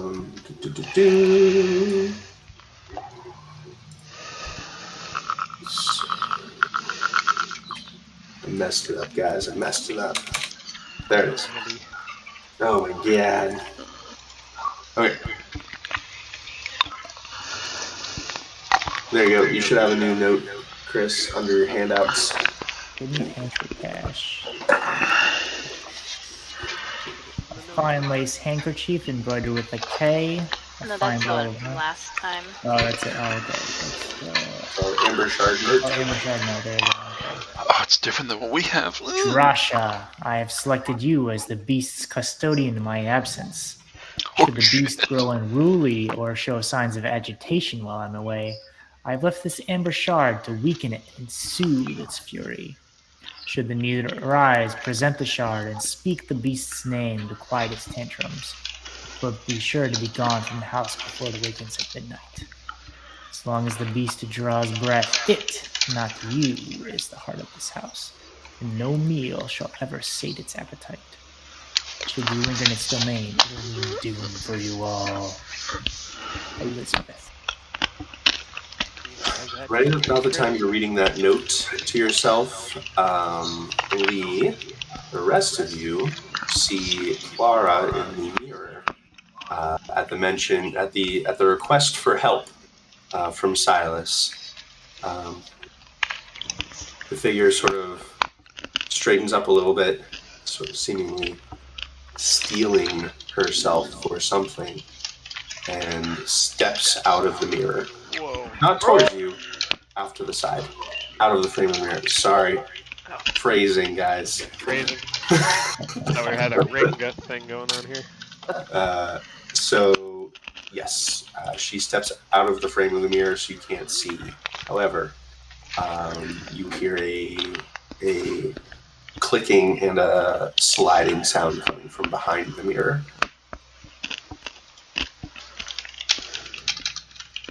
I will attempt to move the mirror from the wall. Sure, you do so, and there immediately noticeable is the passage with stairs going up. Stairs going up. Yep. Secret attic. She will call down the hallway. There's stairs going up, hidden. Of course there is. I'm gonna walk back and thing. Did you open doors over there? What's over there? Well, now what do we do?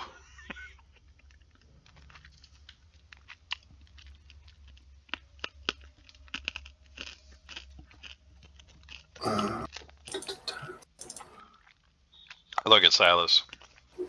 You want to do-si-do up these stairs with me? Do. But first I have to rate. No, sorry. Give me 1 second.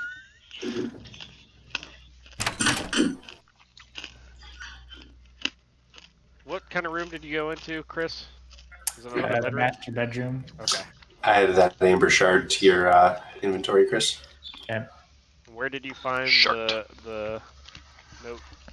The note was in a secret compartment of the jewelry box.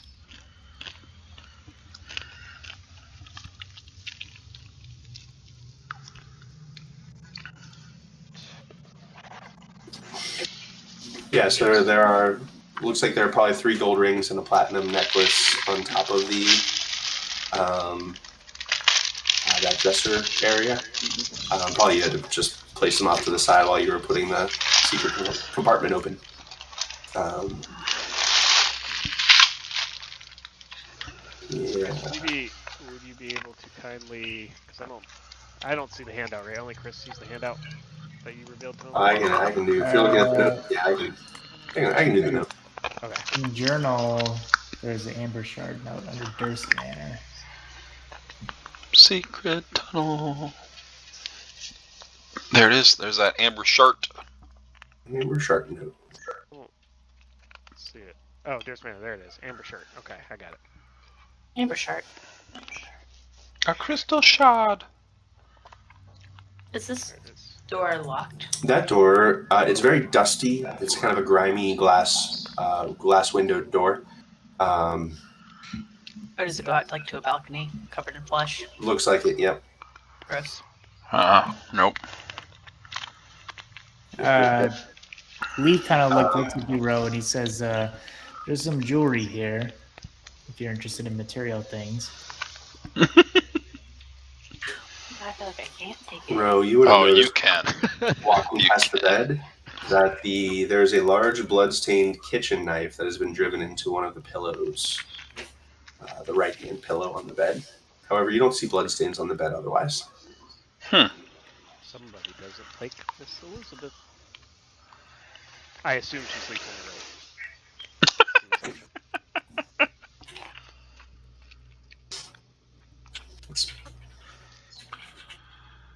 Silas, you seem, how do I put this pleasantly, afraid of your own shadow most of the time. I struggle with worries and anxieties, yes. What's your point? Well, when I'm a little nervous and afraid, not that you're afraid, of course, sometimes I hum a little tune. You might want to try it occasionally. Oh, Here, we'll do it okay. together. And I'm going to start humming a tune as Mhm. I grab his arm and I pull him up the stairs, and I'm going to start humming a courageous shit. anthem. He kind of reluctantly follows you, shuffling his, dragging his feet a little bit, like a reluctant child. But he's also like feebly humming as well. That's the ticket. A little Mhm. more in the guts. You gotta really it out there. And we're gonna go up the stairs. I'm gonna Nope. pocket the jewelry. Sure. Oh Did you god. courageous anthem us? Is that Oh what you yeah, I did? did. Okay. Sure did. Oh, don't move anywhere else up there. Carry Oh pause. god. Before you go to open the door, I'm gonna say maybe a listen first would be beneficial. It's really You guys, hard to everyone else hum is on the second and floor, so listen. don't get too far ahead. 1 second. Okay. Let me take care of this. Oh, you're taking rings. Taking the necklace. Lee's going to show you the note row too, and he says, I think we need to find the name of Clara's child. That might be the beast that's taken over this house. The crib said Walter. Oh, the crypt did say Walter. Well, I guess we could use this shard and the name Walter to calm it somehow. Sorry. Okay. What is happening in the attic? All right. We're on pasta. Maybe on pasta. Now we're on pasta. So, you don't hear the voices, Ro and Lee. You don't hear the voices of Corvus and Silas anymore. Oh shit. You realize you heard a little bit of chatter, and then it just sort of just faded. I will listen at the doorway. Sure. Is there a keyhole? I don't stop humming, but I lower it so I can hear better.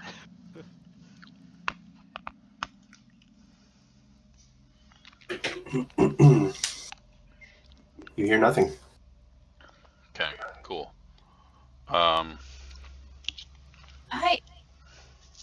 will look down the stairs. Do I see them down the stairs? You do not see them down the stairs. Fuck, okay, we're gonna get us killed. Sure will.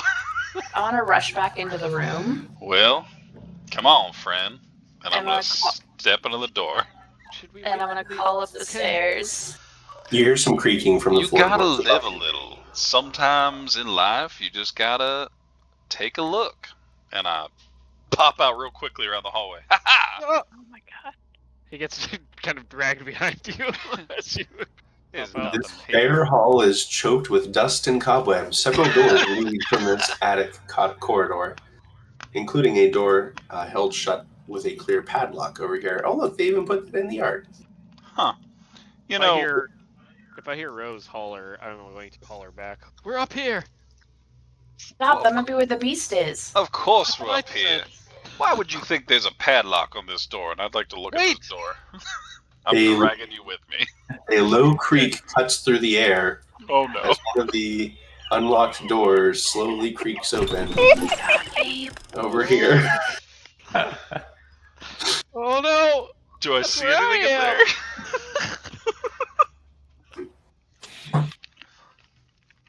Well, that was mighty strange. Creaking doorways and such. Looks like a dusty bedroom, maybe.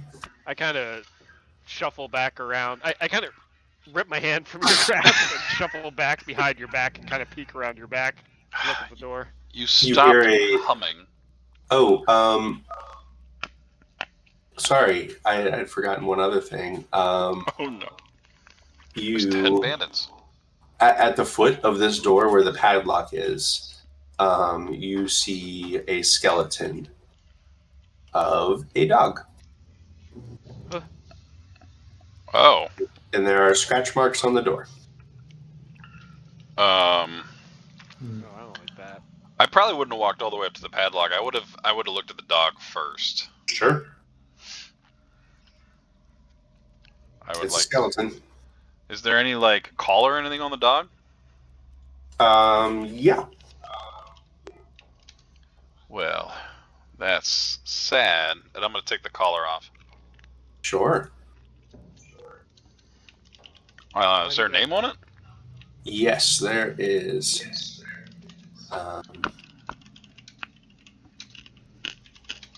It is. How did I come up with a name for this dog? I'm gonna find a good name. Otherwise, it's just gonna be Blue. You're my boy, Blue. You're my boy. I will kind of, as you're inspecting the collar and just muttering to yourself how sad it is that somebody's dog died here, I say, Loyal to the No. end, even. now, Corvus, you would listen here. I think we should wait for the others before we go any further into this house. Mm-hmm. What was his name, do you think? Vizier. Blue? Old Yeller? Vizier, even? I don't know. Vizier. That name There's doesn't ring. a collar. There's a collar with a tag on it. Oh, look, here's a collar with a tag on it. Is that an F or a V? VISIER.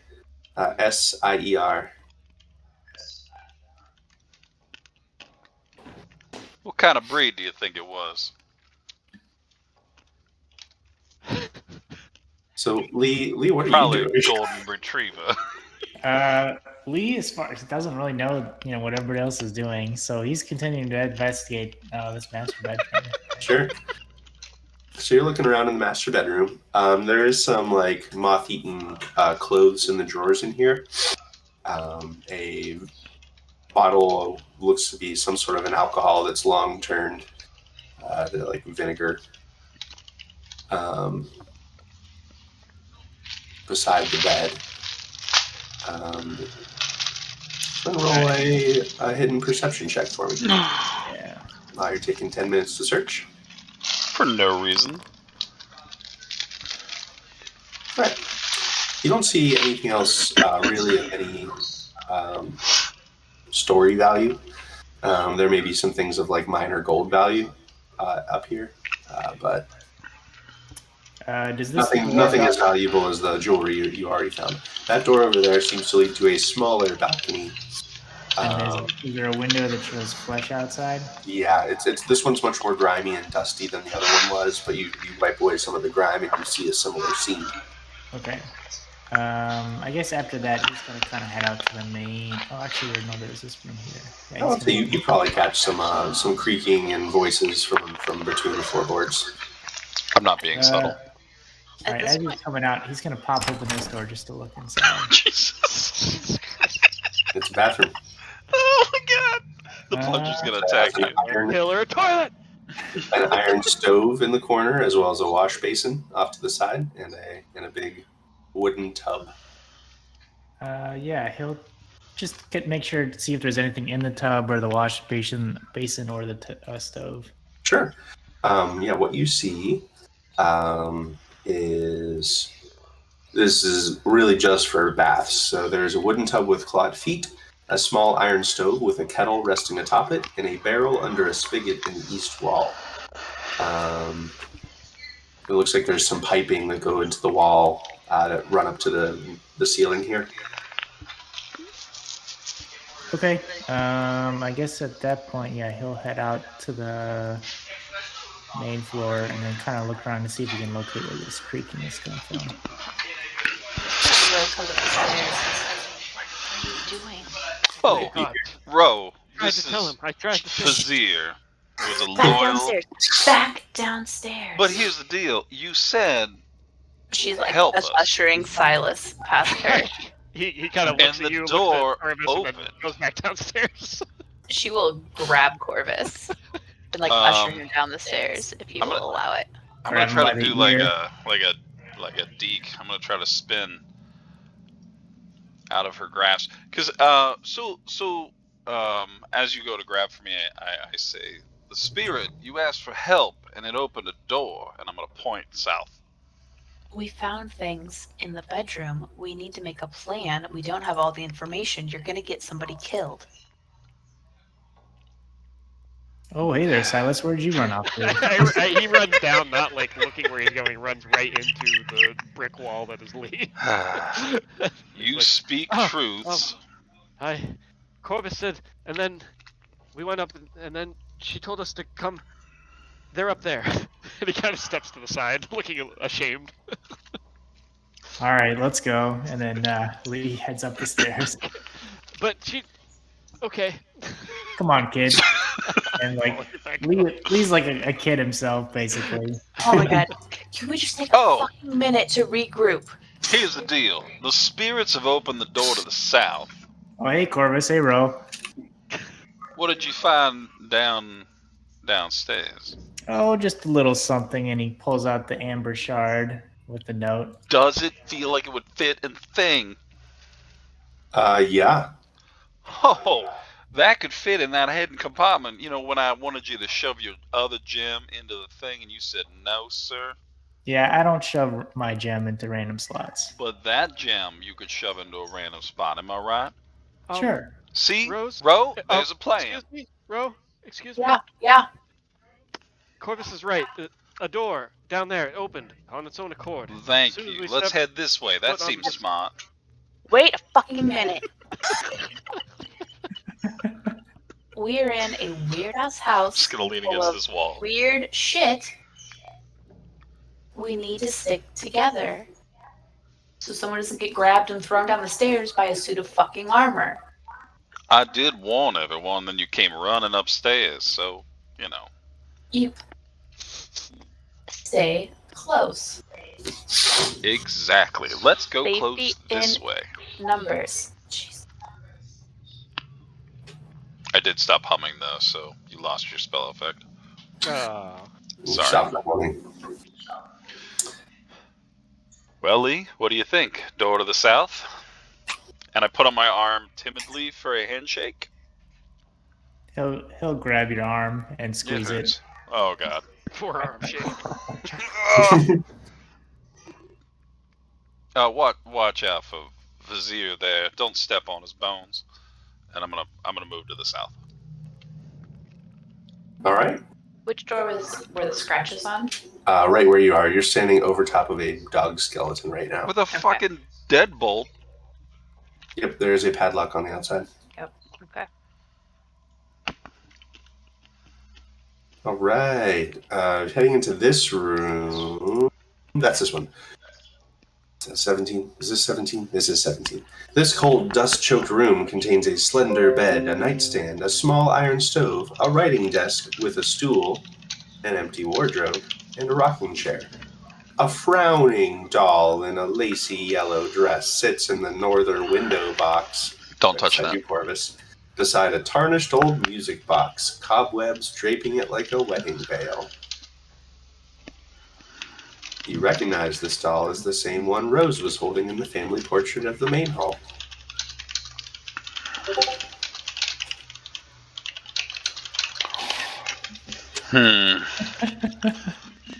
Are we collecting trinkets from the old inhabitants? Because this doll seems to be the one she was holding in that picture. I'd be my guest, Corvus. Might be worth a closer look, if nothing else. Oh God, that's terrifying. It's very possible we'll come across her ghost and we might need it. I'm gonna pick it up. I want to check the writing desk, see if there's anything there. I'm also pocketing that music box.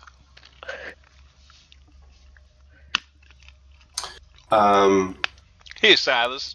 The music box rattles whenever you pick it up. Oh, what do you mean rattles? It rattles like there's something solid inside of it. Oh, good lord. Can I look at it? Sure. So you open up the music box, and a little ballerina pops up and starts to spin. And then what? At the bottom of it is a rusted, blood-stained skinning knife. and an iron key.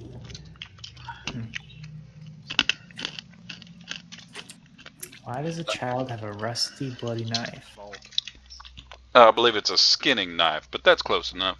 There's an iron key in there. There are also 2 curled up pieces of parchment. It's a clue.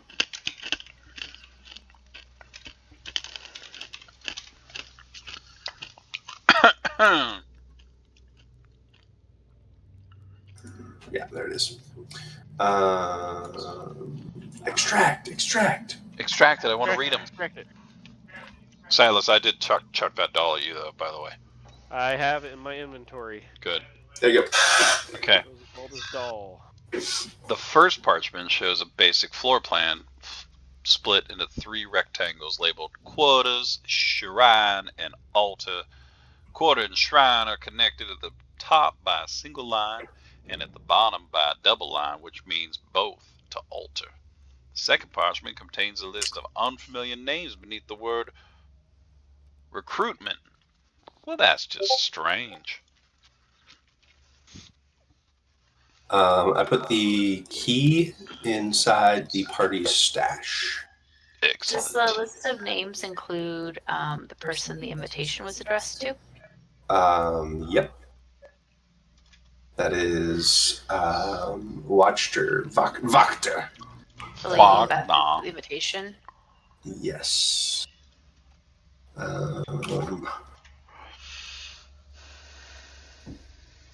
So the party was a front for recruitment. Ooh. Yeah, Lady Lovina Vakter. And the floor plan matches the house? Nope. Oh, it does not match the house. It's very basic. It's drawn like basically 2 rectangles, 3 rectangles that are connected by lines. Quarters, Okay, shrine, but nothing altar. about it looks like the house. It's super rudimentary. There aren't even like rooms. It looks like it's basically a Does it seem like a child wrote this? Like a child drew the map? Oh, okay. Nope. Interesting. Connect to the top by a single line, and at the bottom, double. Both. All. Well, And you didn't want to come in here. I think I might know where that iron key goes. There's a locked door outside, was there not? Mm-hmm.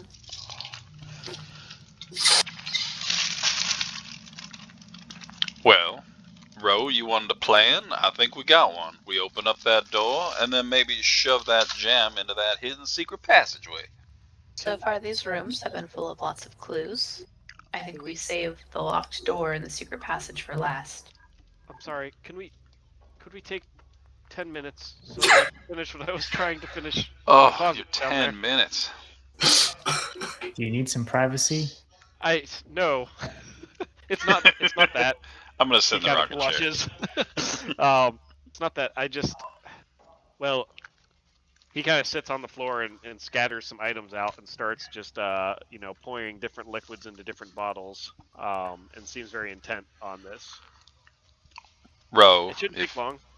You and Lee want to go check out some other rooms, I'll sit here and watch him. Do you have to sit that close? This is the only rocking chair in this room. All right, let's open a couple more doors, Lee. Wait, perhaps use a special word in case you get into trouble. We help? That's an excellent word. I'll listen for it. Which one's locked door, Andy? Right in front of you. Silas, they're all gonna die in here. Let's not open that one yet. I'm just kidding. Alright, how the hell do I... The fuck? So this room is that one. That one. This dusty chamber is packed with lumpy, squat shapes draped in dusty white sheets. An old iron stove stands against the right side wall, next to what looks to be a large trunk covered by a sheet.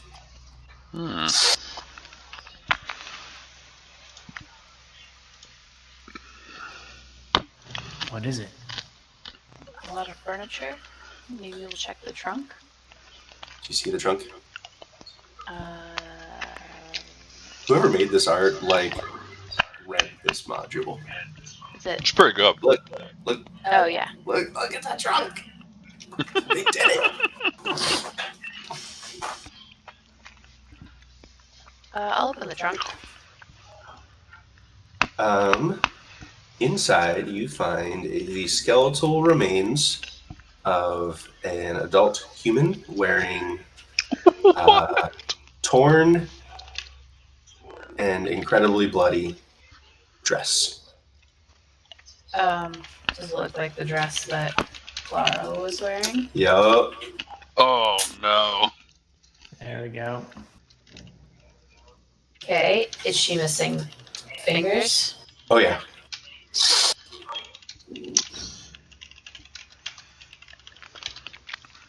You know, they're not going to find anything, Silas. They're wasting the time. Lee, you feel a cold breath on your shoulder, and you get the unshakable sense that you are being watched. He spins around, tries to see if he can see anything. As you spin around, glancing around the room, in your flickering lamplight, you see a figure standing in this mirror over here in the corner. It's partially draped with a sheet, but you unmistakably see the figure of who you recognize from paintings as Elizabeth Durst staring at you. He She glowers. What do you do? he says to Rose, he says, "It's her, the wife," and points to her in the mirror. As quick as that, she vanishes. And is gone from the mirror. She saw us. If she has any power or influence, I'm sure she'll try to stop whatever we do.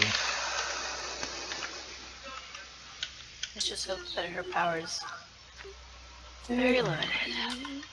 That's probably fine. And then Rose going to say a prayer over Clara's remains. Okay. You do that. Oh, Clara, I'm sorry. Yep, that's what she does. She By sings the a time little song. your prayer is done, I will say that Silas will be just about done with his preparations. You weren't kidding about that old 10 minutes. Holy cow. This is a very delicate process, and I'd appreciate it if you wouldn't talk during the whole thing. Is it bother you that I'm so close, and I'm like real close now? Like, yes. Can what? You move your foot, please? What's that bluish liquid that you're pouring into that green one? It's Nunya. What exactly is Nunya? None of your business. Now get away. Oh, I see what you did there. Oh, it's potent. It burns my nostril. Rose says, sort of to Lee, sort of just out loud, why, if she was murdered in her room, why hide her body in a trunk? I don't know, but yeah, we need to put her to rest.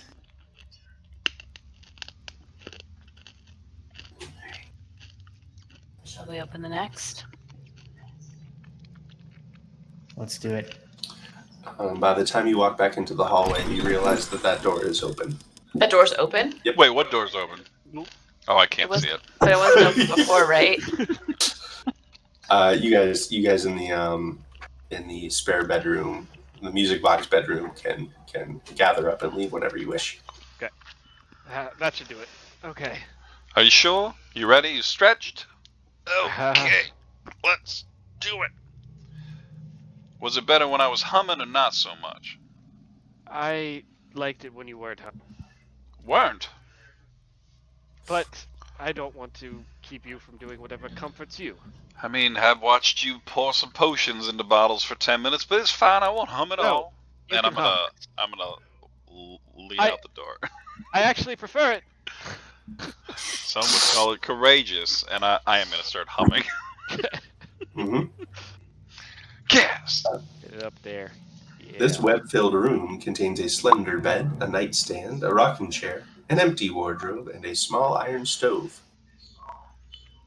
Oh, hello. Is there a mirror? Nope. Oh, thank God. I will do a quick search of the bed.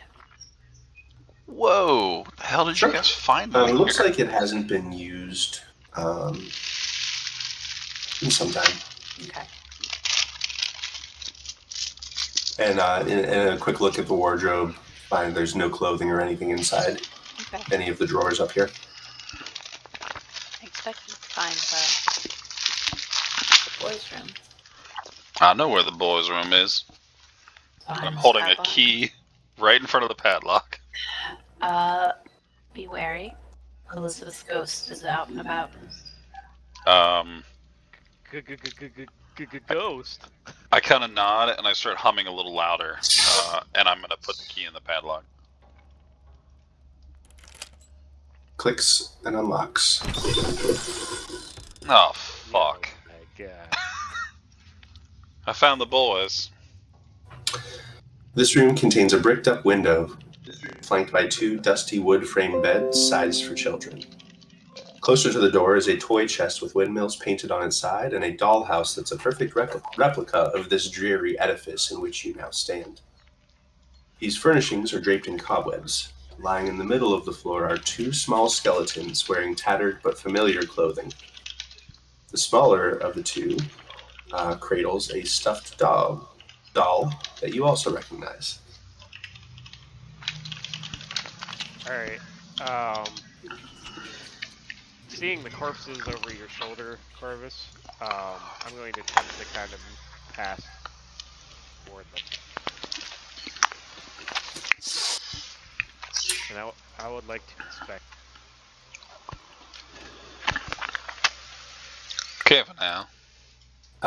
Sure. You kneel down next to the bodies.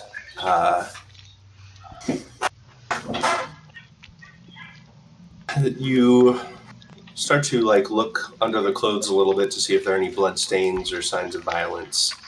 You don't get super far before a voice above you says, "What are you doing, mister?" And standing above the two bodies are two small children. I kind of scramble back onto my butt. Mm-hmm. Go. You're.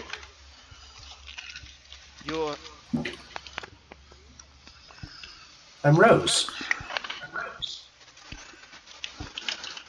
And this is Thorn. Rosavalda. And this is Thornbolt. They call us Rose and Thorn. I'm gonna stand up and kind of move behind Rosalina.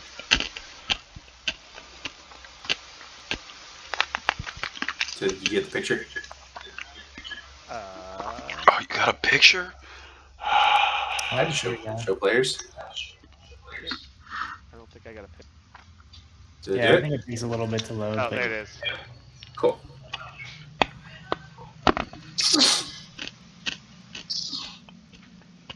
Can I tell if they are ghosts? Yeah, I'm pretty sure. They certainly look spectral Oh, to there you. Incorporeal. Bro looks at them and just says, Can you tell us what happened here?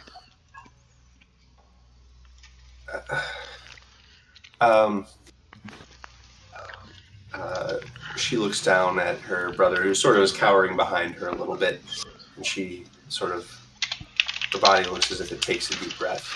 And you hear no sound of wind. You hear no sound of breath.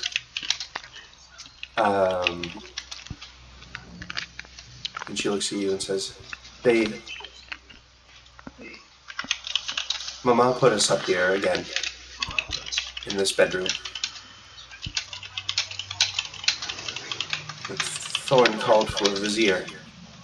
She forgot. She always forgets. She forgets that she put you in. She never came back. We stayed here for so long. We got so hungry. And it was so cold.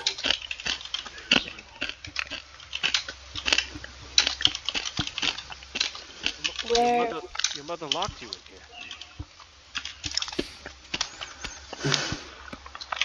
Thornbolt pipes up. Yes, mister, she does that sometimes. Where's your father when this happens? Where's Clara?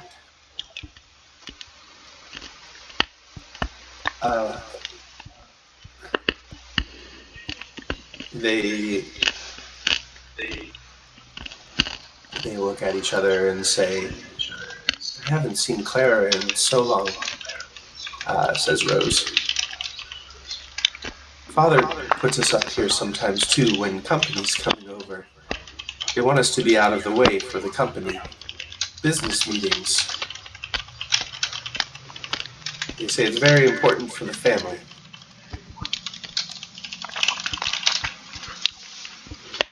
What about Claire's baby?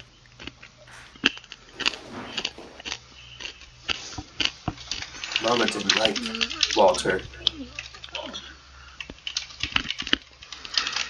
I thought he was cute.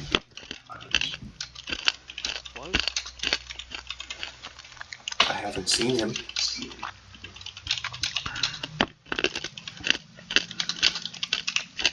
Mama and Papa, they always come back to let us out. Usually in the morning, when the dawn light comes through the windows. Days and days passed, and then we went to sleep. We've been here ever since.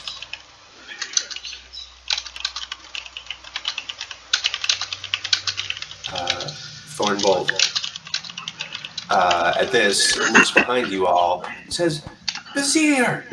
And you see behind you a bluish, semi-translucent, spectral dog standing above the bones, who bowls past you all, probably goes through you all, and tackles into the little boy and begins to give lots and lots of licks to Thornbolt.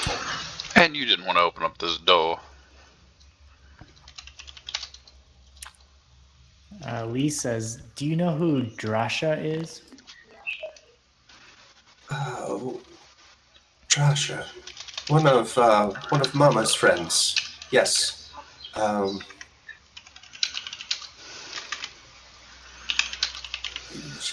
Drasha comes to the parties that we aren't allowed in.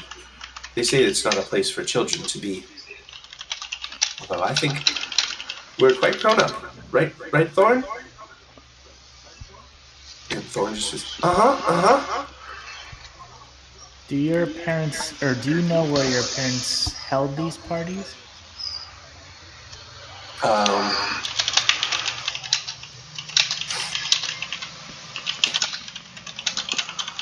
Thornbolt bursts out. They have dinner downstairs, but then they go to the basement. And then he goes, oh! And it looks like surprised and like aghast at himself. Don't tell Mama that I know. That's okay. That'll be our little secret. But do you know how to get into the basement?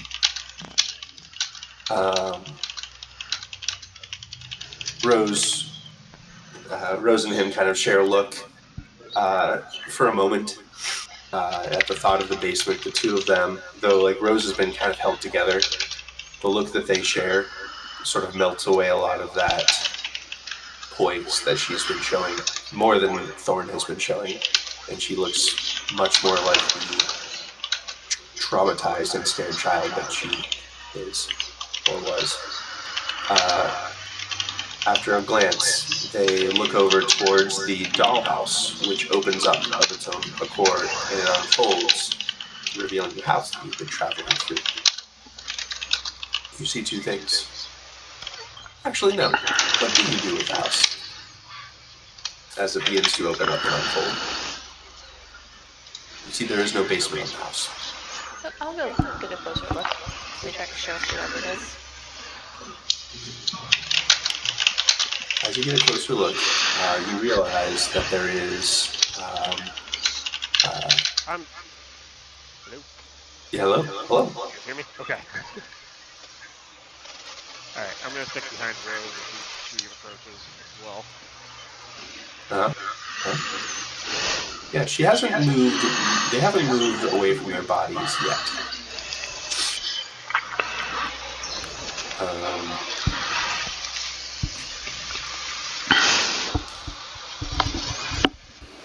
Who is closest to the bodies right now? I think I'm technically standing on a trunk, so like I'm somewhere in here. So I started here in the door, but then I moved behind Sure. Rosalina. I guess Lee would probably be the closest because he was kind of like approaching and talking to the kids. Sure. Yeah, well, since you were talking to the kids and you talked to Thorn, Vizier looks over towards you as you talk to his boy, Lee, and lets out like a low growl. So you realize this is like a fully built hound dog. This would be like a pretty mastiff sized dog. This would have been a big hunting dog or something, a personal defense dog.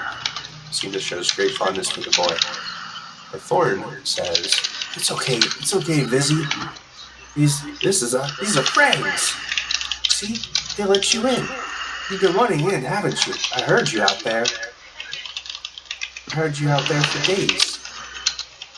And even after I went to sleep, I heard you out there. Why didn't you go? You could have gone, Vizzy." Lee, you would notice that there is thin blue spectral tendrils that seem to be linking the dog to the doll of a dog. There is a stitched doll of a dog that is tucked into the skeletal boy's arms on the ground. Looking at the dollhouse, the two of you would notice that along where the dollhouse opens near the hinge, there is a spiral staircase that seems to go the entire length of the house and actually descends below the house about an inch before it just stops into nothingness. You also see a small room behind a sliding bookcase in the library.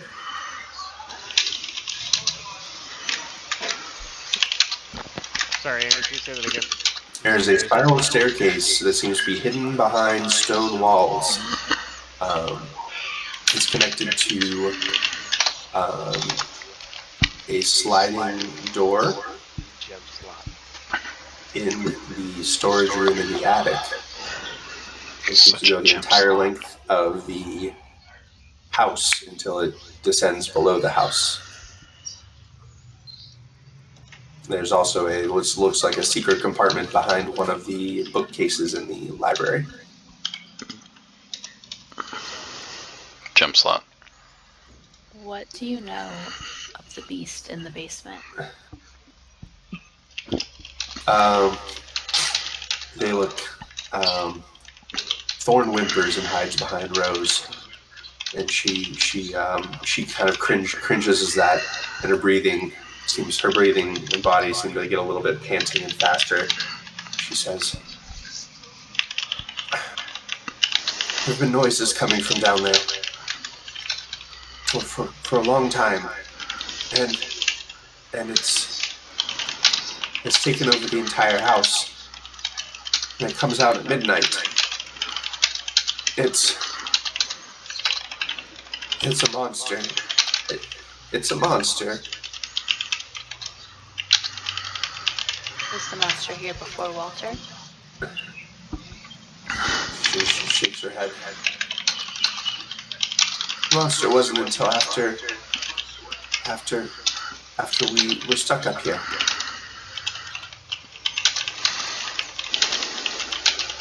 Before you fell asleep? No, but we've heard it. And we've seen it. Actually, there are no windows in here. They haven't seen it. We've seen it underneath We've seen it going through the house. She kind of nods towards like the cracks under the door. I've seen it through the keyhole.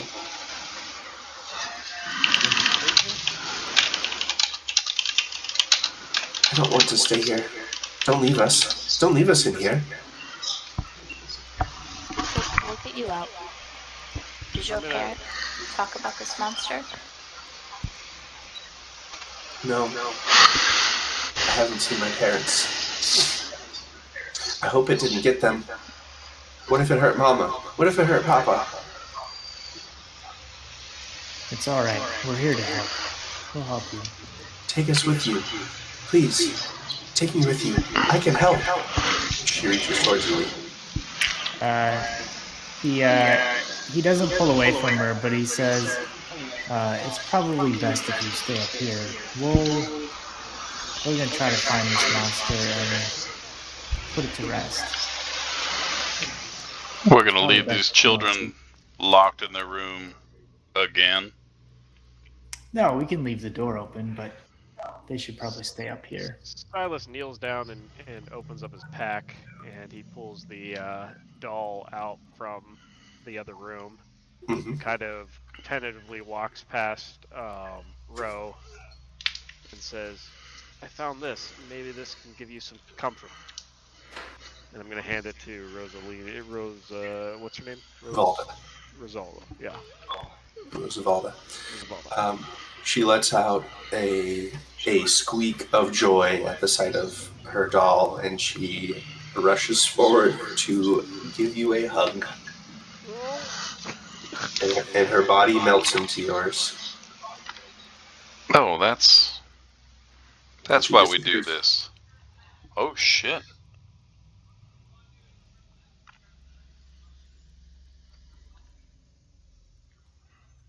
Okay, so as she does that, he kind of he goes stock white as she melts into him. He just kind of stands there frozen. You hear a childish voice of Rosavalda in your mind. Okay. Saying, "Don't leave me. Don't leave me here. Take me with you." Oh no. Permanent hauntings.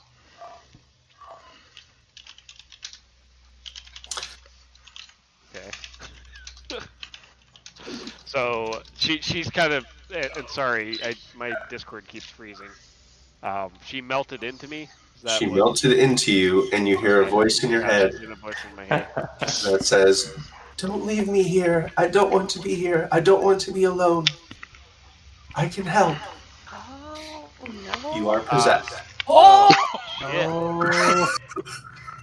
I'm gonna send you some stuff. All wow. Right. Wow. Andy, I'm gonna look around. Is there that dog stuffed animal too? Yeah. Is it on the ground? Yeah, and you see the tendrils, too? the spectral tendrils are going from it to the spectral dog.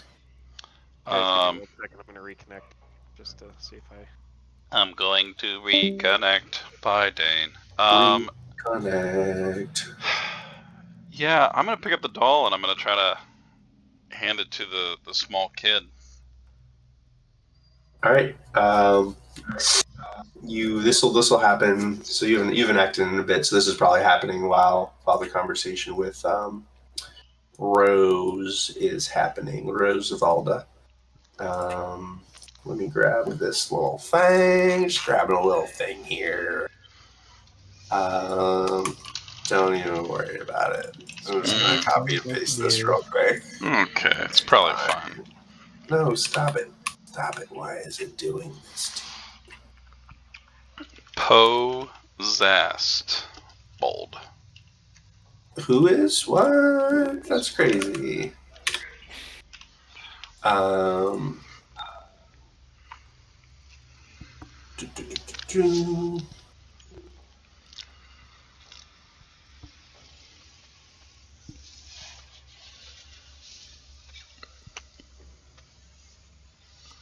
Just sending some stuff to Dane real quick.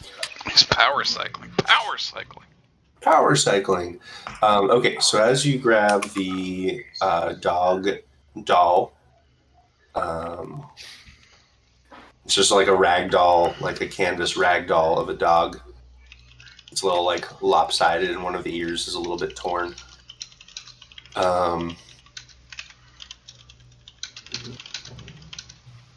You like it, mister? Says Thorn. And the spectral form of this child begins to flow into you. Yep. She'll do, kid. She'll do. Dun, dun, dun, dun, dun. We're gonna Saying get something. these kids out of this house. It's probably the most serious Corvus has ever been since you've met him.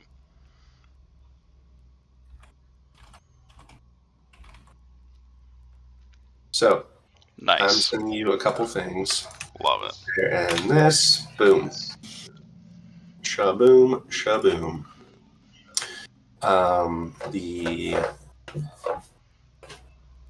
The dog, and let me drag one more thing into here. Where is it? Dun, dun, dun, dun.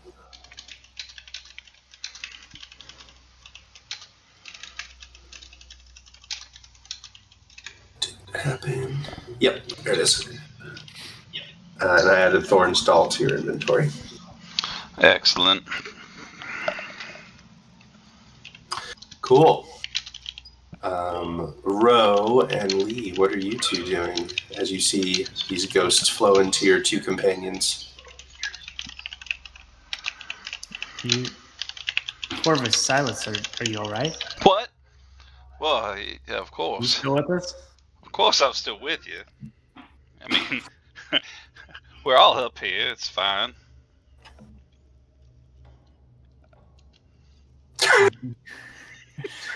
If you say so.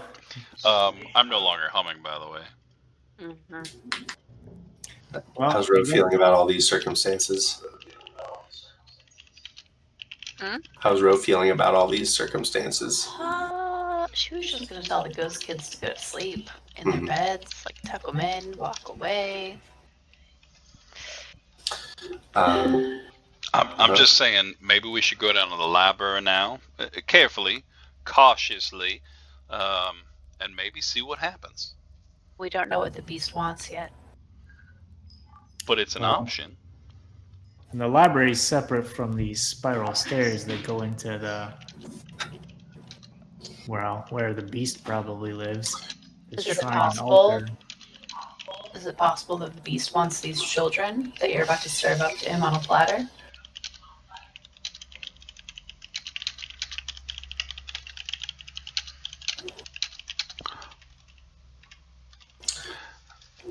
Oh. Also, while you were looking at the dollhouse, you didn't recognize it at first, but there are actually dolls in there. No. But as you look at it again, you realize that there are dolls for all of you up in the attic room. Sitting And there. did you say the spiral staircase starts in the attic in the dollhouse? Sure does. Starts in the storage room. Well, do you want to try the spiral staircase or the library secret room? Well, I mean, we're already up here. We could just check it out, in groups, in large numbers. It's gonna go all the way down, and Lee points at the bottom of the dollhouse. Sure would, probably, maybe. I don't think we want to find the beast until we know what gift we need to bring to soothe the beast. Secret passage, spiral staircase. My vote's for the secret passage. Yeah, the beast dwells beneath the dwelling. So to the library then. Yeah. I mean, I agree. after you, Lee. I agree, Yeah. the library, but I'll lead the way.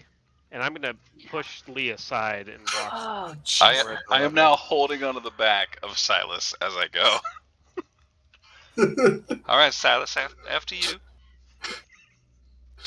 I'm going to head down to It's the best. the library. Whoops.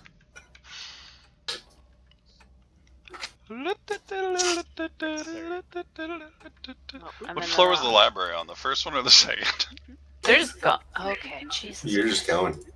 Yeah, I It's think on the first floor. First floor. Oh, I lack the permissions. Sorry. Oh, Sorry. there we go. Where? It's actually on the first floor, which is the first floor. Ground floor, it's on the floor above ground. Yeah, there you go. Oh, I went too or far. above. Yeah. Oh, I can't get through the door. There it goes. how do I get down there? Oh my god, I'm trying to keep up with them. Okay, there we Have go. I've permission. been holding on to your back I- the whole time. Okay. I cannot. Okay. Oh, I turn Dave, around.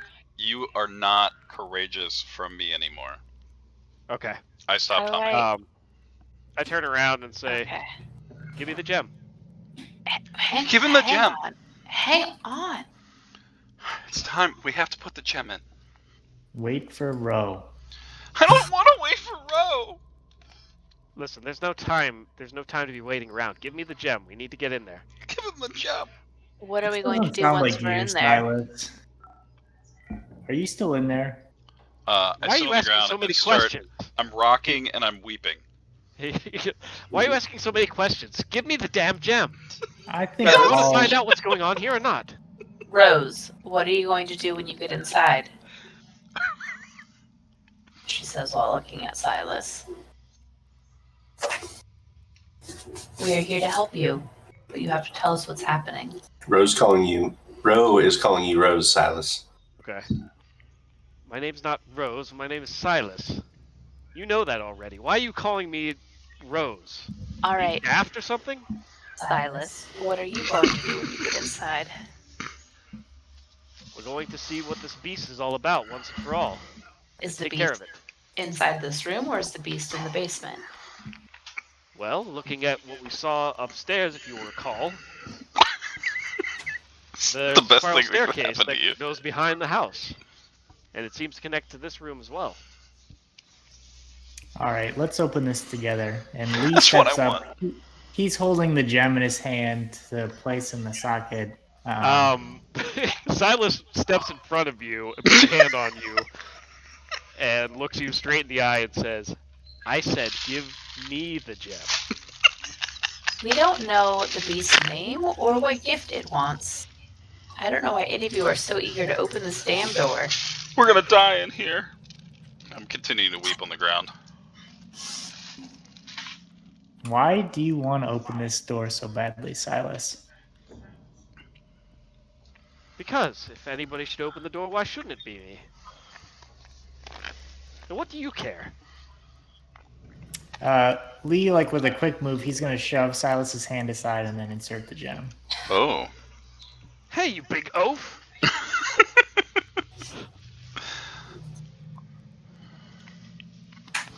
I like stand up. Is it open? It does. It is open. Sorry, I was adding stuff. Shaboom! Let's all cram into that little room. Oh! Can you see like all the treasure things in there? No. Nope. No. See a body and a chest. Perfect. It worked for once. There's a body and a chest in here. I'll step up to the body and inspect it right away.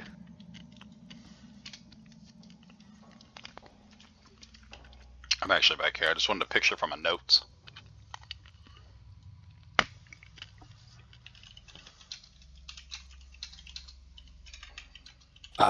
I added some stuff to your character sheet. I see it. Thank you. All right. Sorry. What did you say you do? I walk into the room and immediately inspect the body on the ground. Got it. Let's do that. Here it is. Wait, no, here it is. This small hidden room is packed with bookshelves groaning with old and ominous-looking leather-bound tomes. A heavy wooden chest with clawed iron feet stands against the south wall, its lid half closed. Sticking out of the chest, ribs and head caught beneath the lid, is a skeleton in leather armor.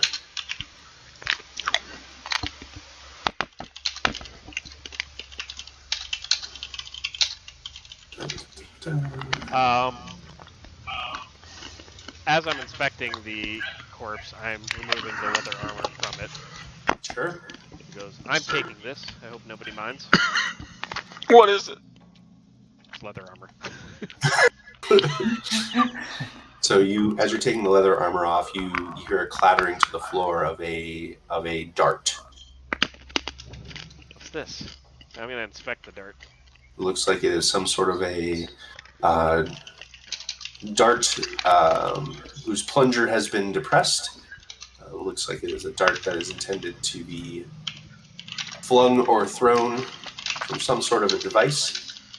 Can I examine? Is there any kind of residue inside of it, or anything that I could examine with my alchemical? Sure, it'll take some time.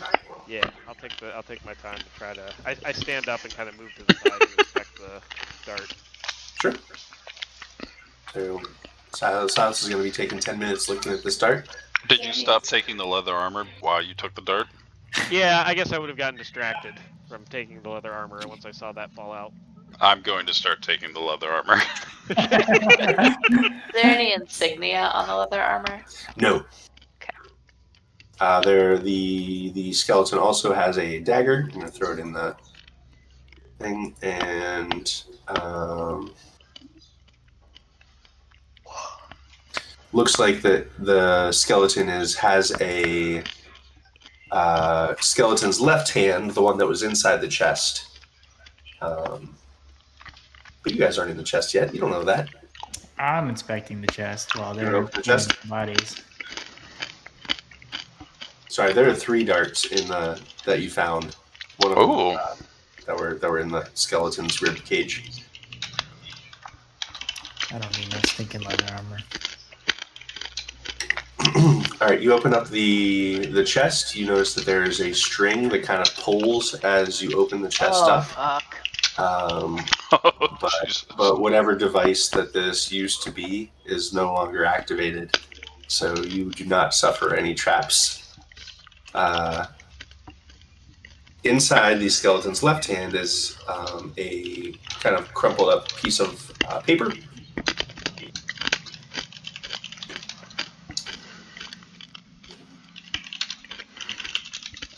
And then inside the chest, there look to be some books and scroll cases. Yep. All right, I'm going to take the note, the piece of paper, Sure. and the books. I will add it to the stash, the party sheet. I think there's probably a handout too I can add.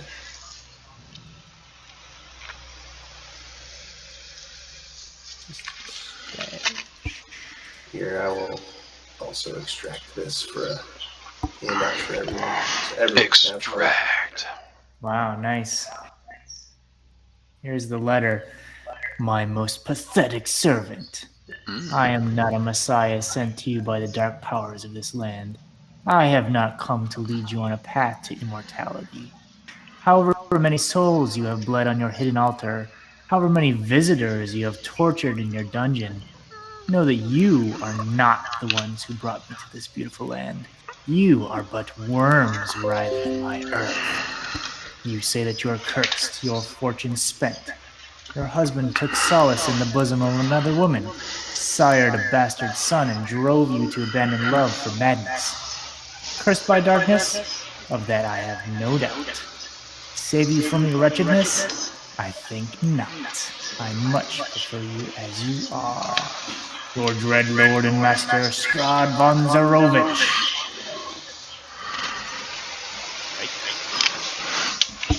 I think they done pissed someone off. Could be anyone. Who can say? Lee, there's a tug on the piece of paper that you're holding. After he reads it, he'll let you take it. Yeah, it floats in the air towards me. I'll just put this in my pocket. How did you do that? Do what? I Float the continue to letter put on my through. leather. They're up. books in the chest? Yep, I'm gonna skim their titles. sure. 3 of them are blank. Actually, all 3 of the books in here look to be blank with black leather covers, but I mean they're like very nicely made books and they're very well preserved. So they are like worth something. Okay. And then you said there was just bookshelves in here. All of the shelves, yeah, this room seems to be lined with shelves, much like the rest of the library was. But these tomes seem to be all like old and leather. There's also some scroll cases inside the chest. Can I see the titles of the books on these shelves? Sure.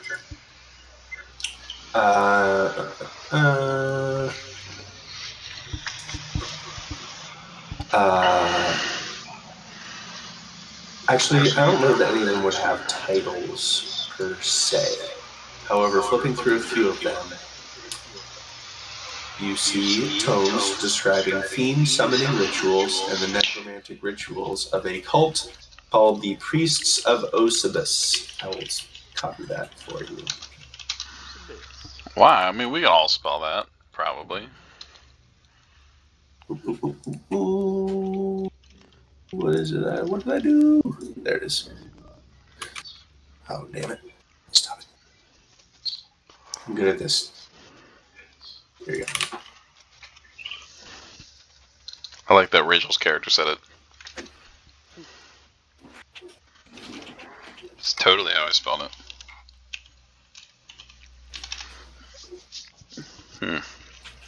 Is there any discernible like characteristics from this individual? Like any way of telling who it might have been? Roll a society check. Hell yeah! That's like what I do and stuff. No, I don't. It's the only thing I didn't take. Nice. So you would guess that from what this person is wearing, kind of a motley assortment of well-maintained,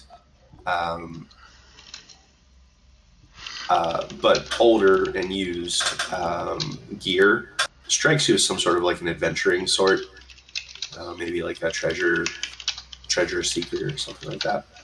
Okay. Have I ever heard of this cult of the Priests of Osibus, or does it sound like anything I'm familiar with? No, I don't think you would have.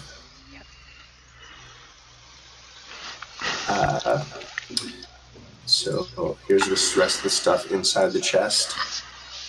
I think that thing. I want all of it.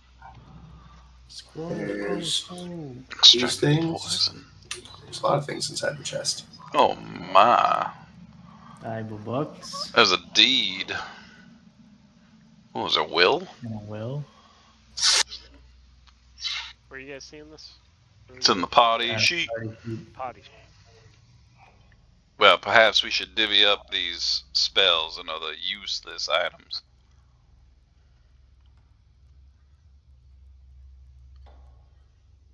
Perhaps to you, and I'm looking at Ro. These spells seem to be up your alleyway. Except for this one. And I'm gonna hand extract poison to to Silas. Take it. Just drag it to. Yes, I.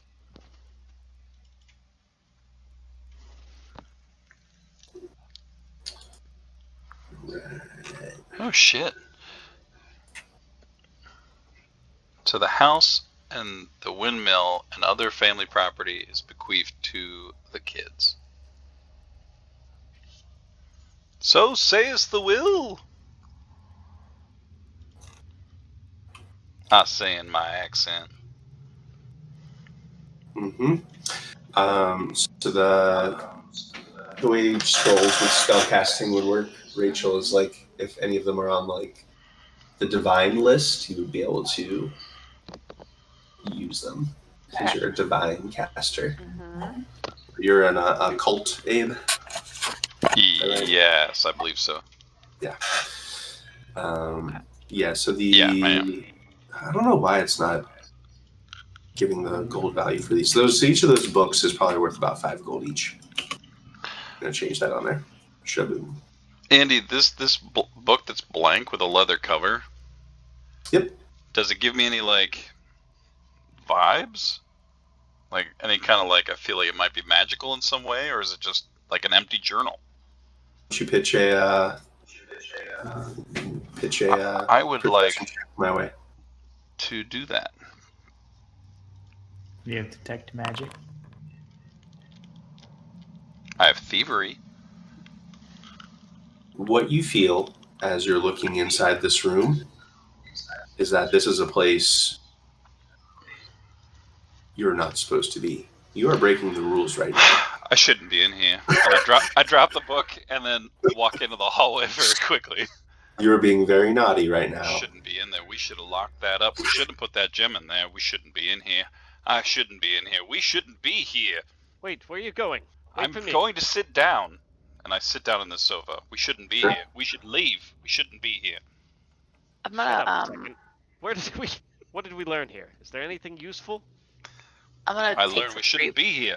I'm gonna take the 3 blank books. You got it? Thanks, Rachel. Uh-huh. You got it. You got it.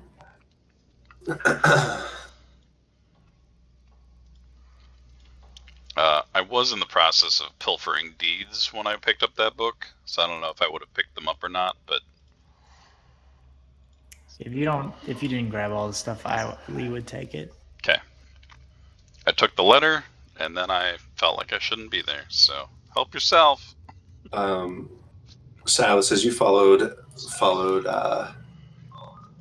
Corvus out, something catches your eye on the desk. Something that you guys may have glossed over before, but it's a stack of receipts that the importance of which maybe is clicking a little bit more. All right. I added a stack of receipts to the handouts page,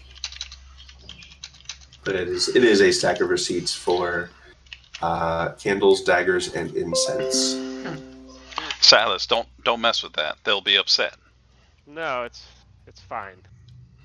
This looks like ritual item. Candles, daggers, incense.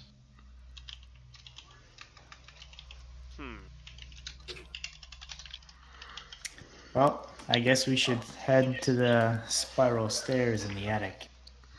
That's Yeah, good. we should It's do good. that, but not because Please. you said to. But we still don't know how to soothe the beast or the beast's name.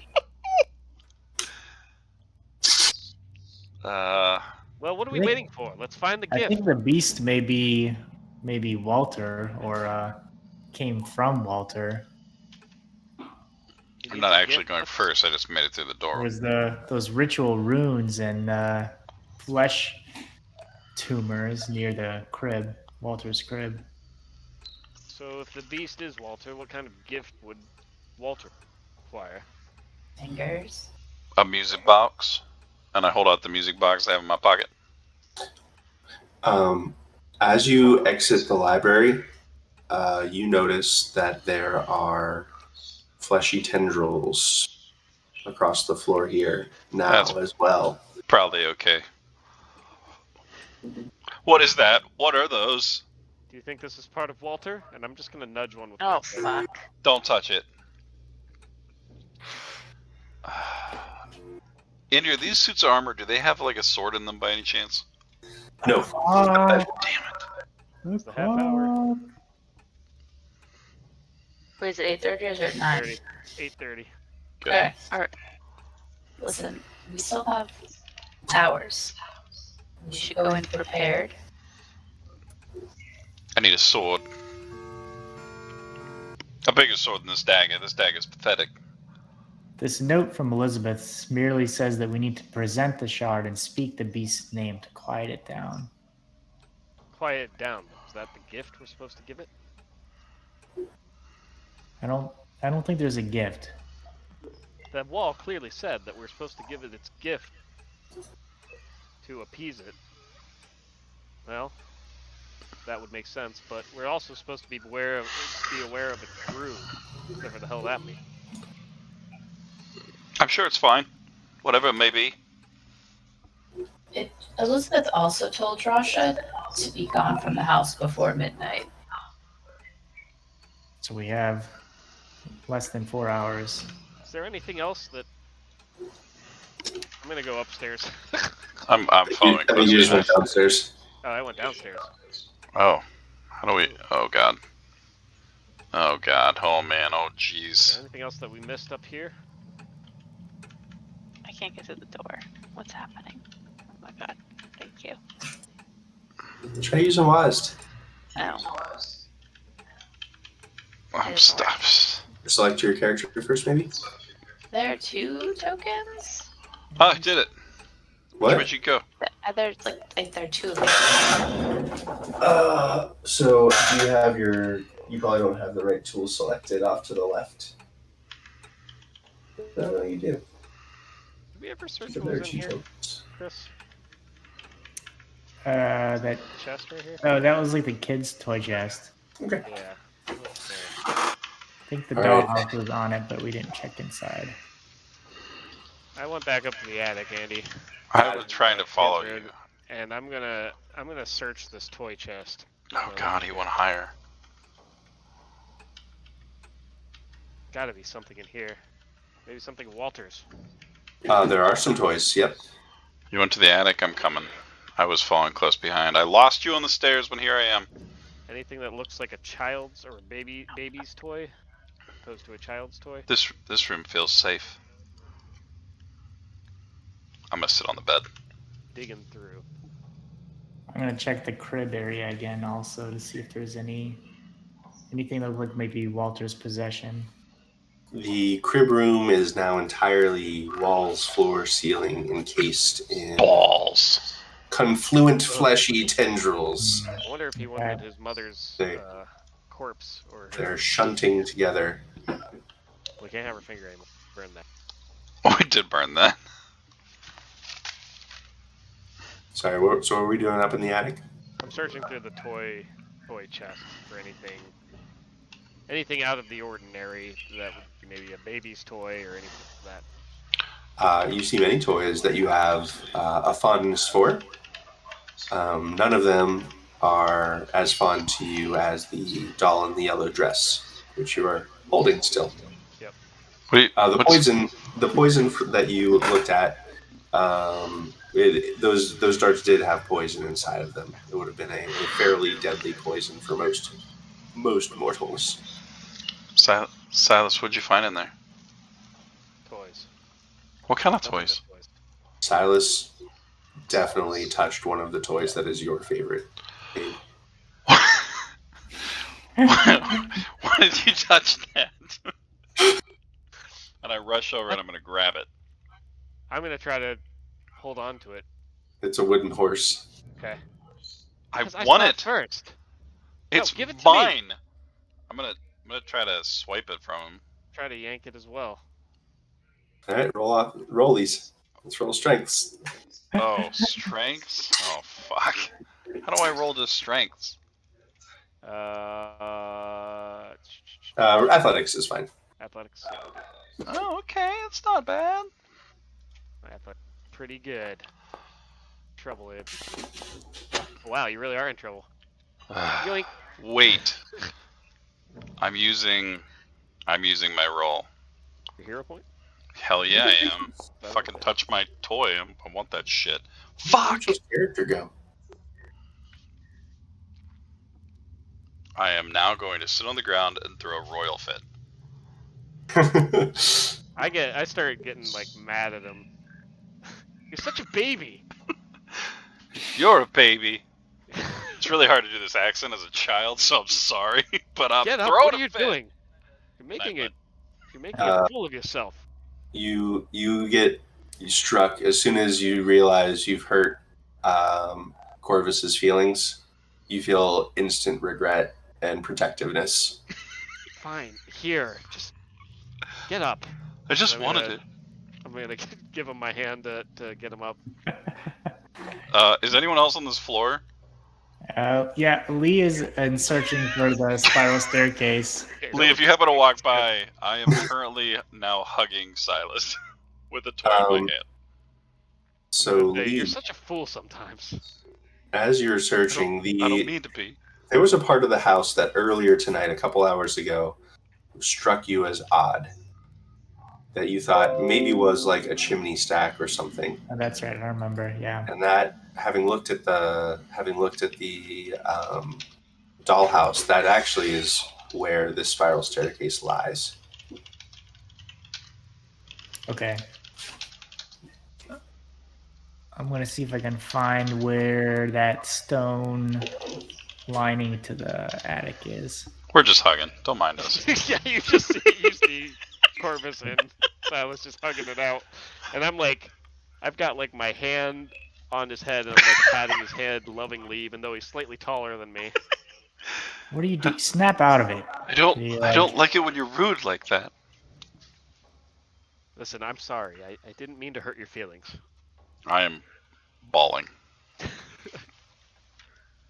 I turn around as Lee says, "What are you doing? Snap out of it." And I said, "Well, that's what I was saying. We need to find this secret passage to the stairs." Of course. Secret passageway. Of course. And I'm holding what was it? A train? There's a wooden. It was like a wooden horse, like a horse head with a stick on it. There should be some stonework that looks like a chimney around This is here. coming with me. Hobby horse, I think that's what they call it. Oh, Yep. I am walking with a hobby horse between my legs, trying to make it not so obvious, but there's a little gallop. Just a little one.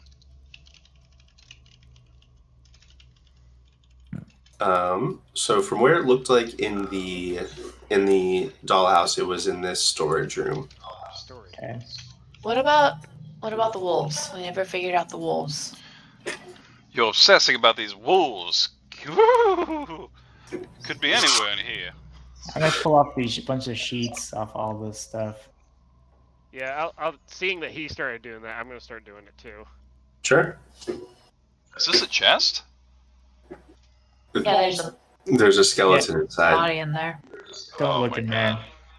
I'm gonna gallop over to it, and then when you guys say that, I didn't want to look inside anyways. You know, if I was gonna hide a secret passageway, I'd put it in something heavy like a stove. Lee, roll a perception check. You've been in here the longest. I'm gonna have you roll it. Nice. Yeah, you notice right, this wall right here seems to be a little bit off. Kick that shit open. He's gonna like knock the walls, to see if there's like a hollow spot or something. It immediately slides open towards you, or kind of swings open towards you. Holy shit. Eureka by the gods! I'm going to pause before you move in there. I'll take you all the way to the basement. Oh shit. Right. So, I'm going to read this, and then I think that's a good place for us to call it here. The secret door opens to reveal a narrow spiral staircase built of aged-looking wood with a tight shaft of mortared stone. Thick cobwebs fill the staircase as it descends into the darkness below. Do you descend? I descend. All right. Everyone's going to be level 2 starting next session. Bam! Hell The yeah. broken cobwebs around you sway like a gossamer wedding veil, beckoning you forward as the ancient stairs creak and groan underfoot. The gaping maw of the stairwell draws you deeper, swallowing you up as you descend further down its gullet. You descend 1 floor, 2, 3. The walls of the stone shaft narrow around you, forcing you to hunch your shoulders and pull in your elbows to continue downward. In the darkness, you can hear only the shuffle of your feet, the choking groan of the stairs, and the pounding of your blood in your ears. Finally, after what feels like hours, the descent levels out, and the spiral staircase ends at a darkened landing of packed earth.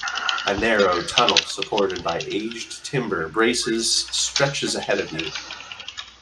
aged timber braces stretches ahead of you. Its stone walls seem to bleed with deposits of streaked red clay. 8 feet ahead, the tunnel splits, branching to the right and left. As your eyes and ears adjust to the cold subterranean corridor, you notice the tunnel isn't as silent as the staircase above. An eerie, low-pitched sound echoes through the space, and you soon realize it as a deep, incessant chanting.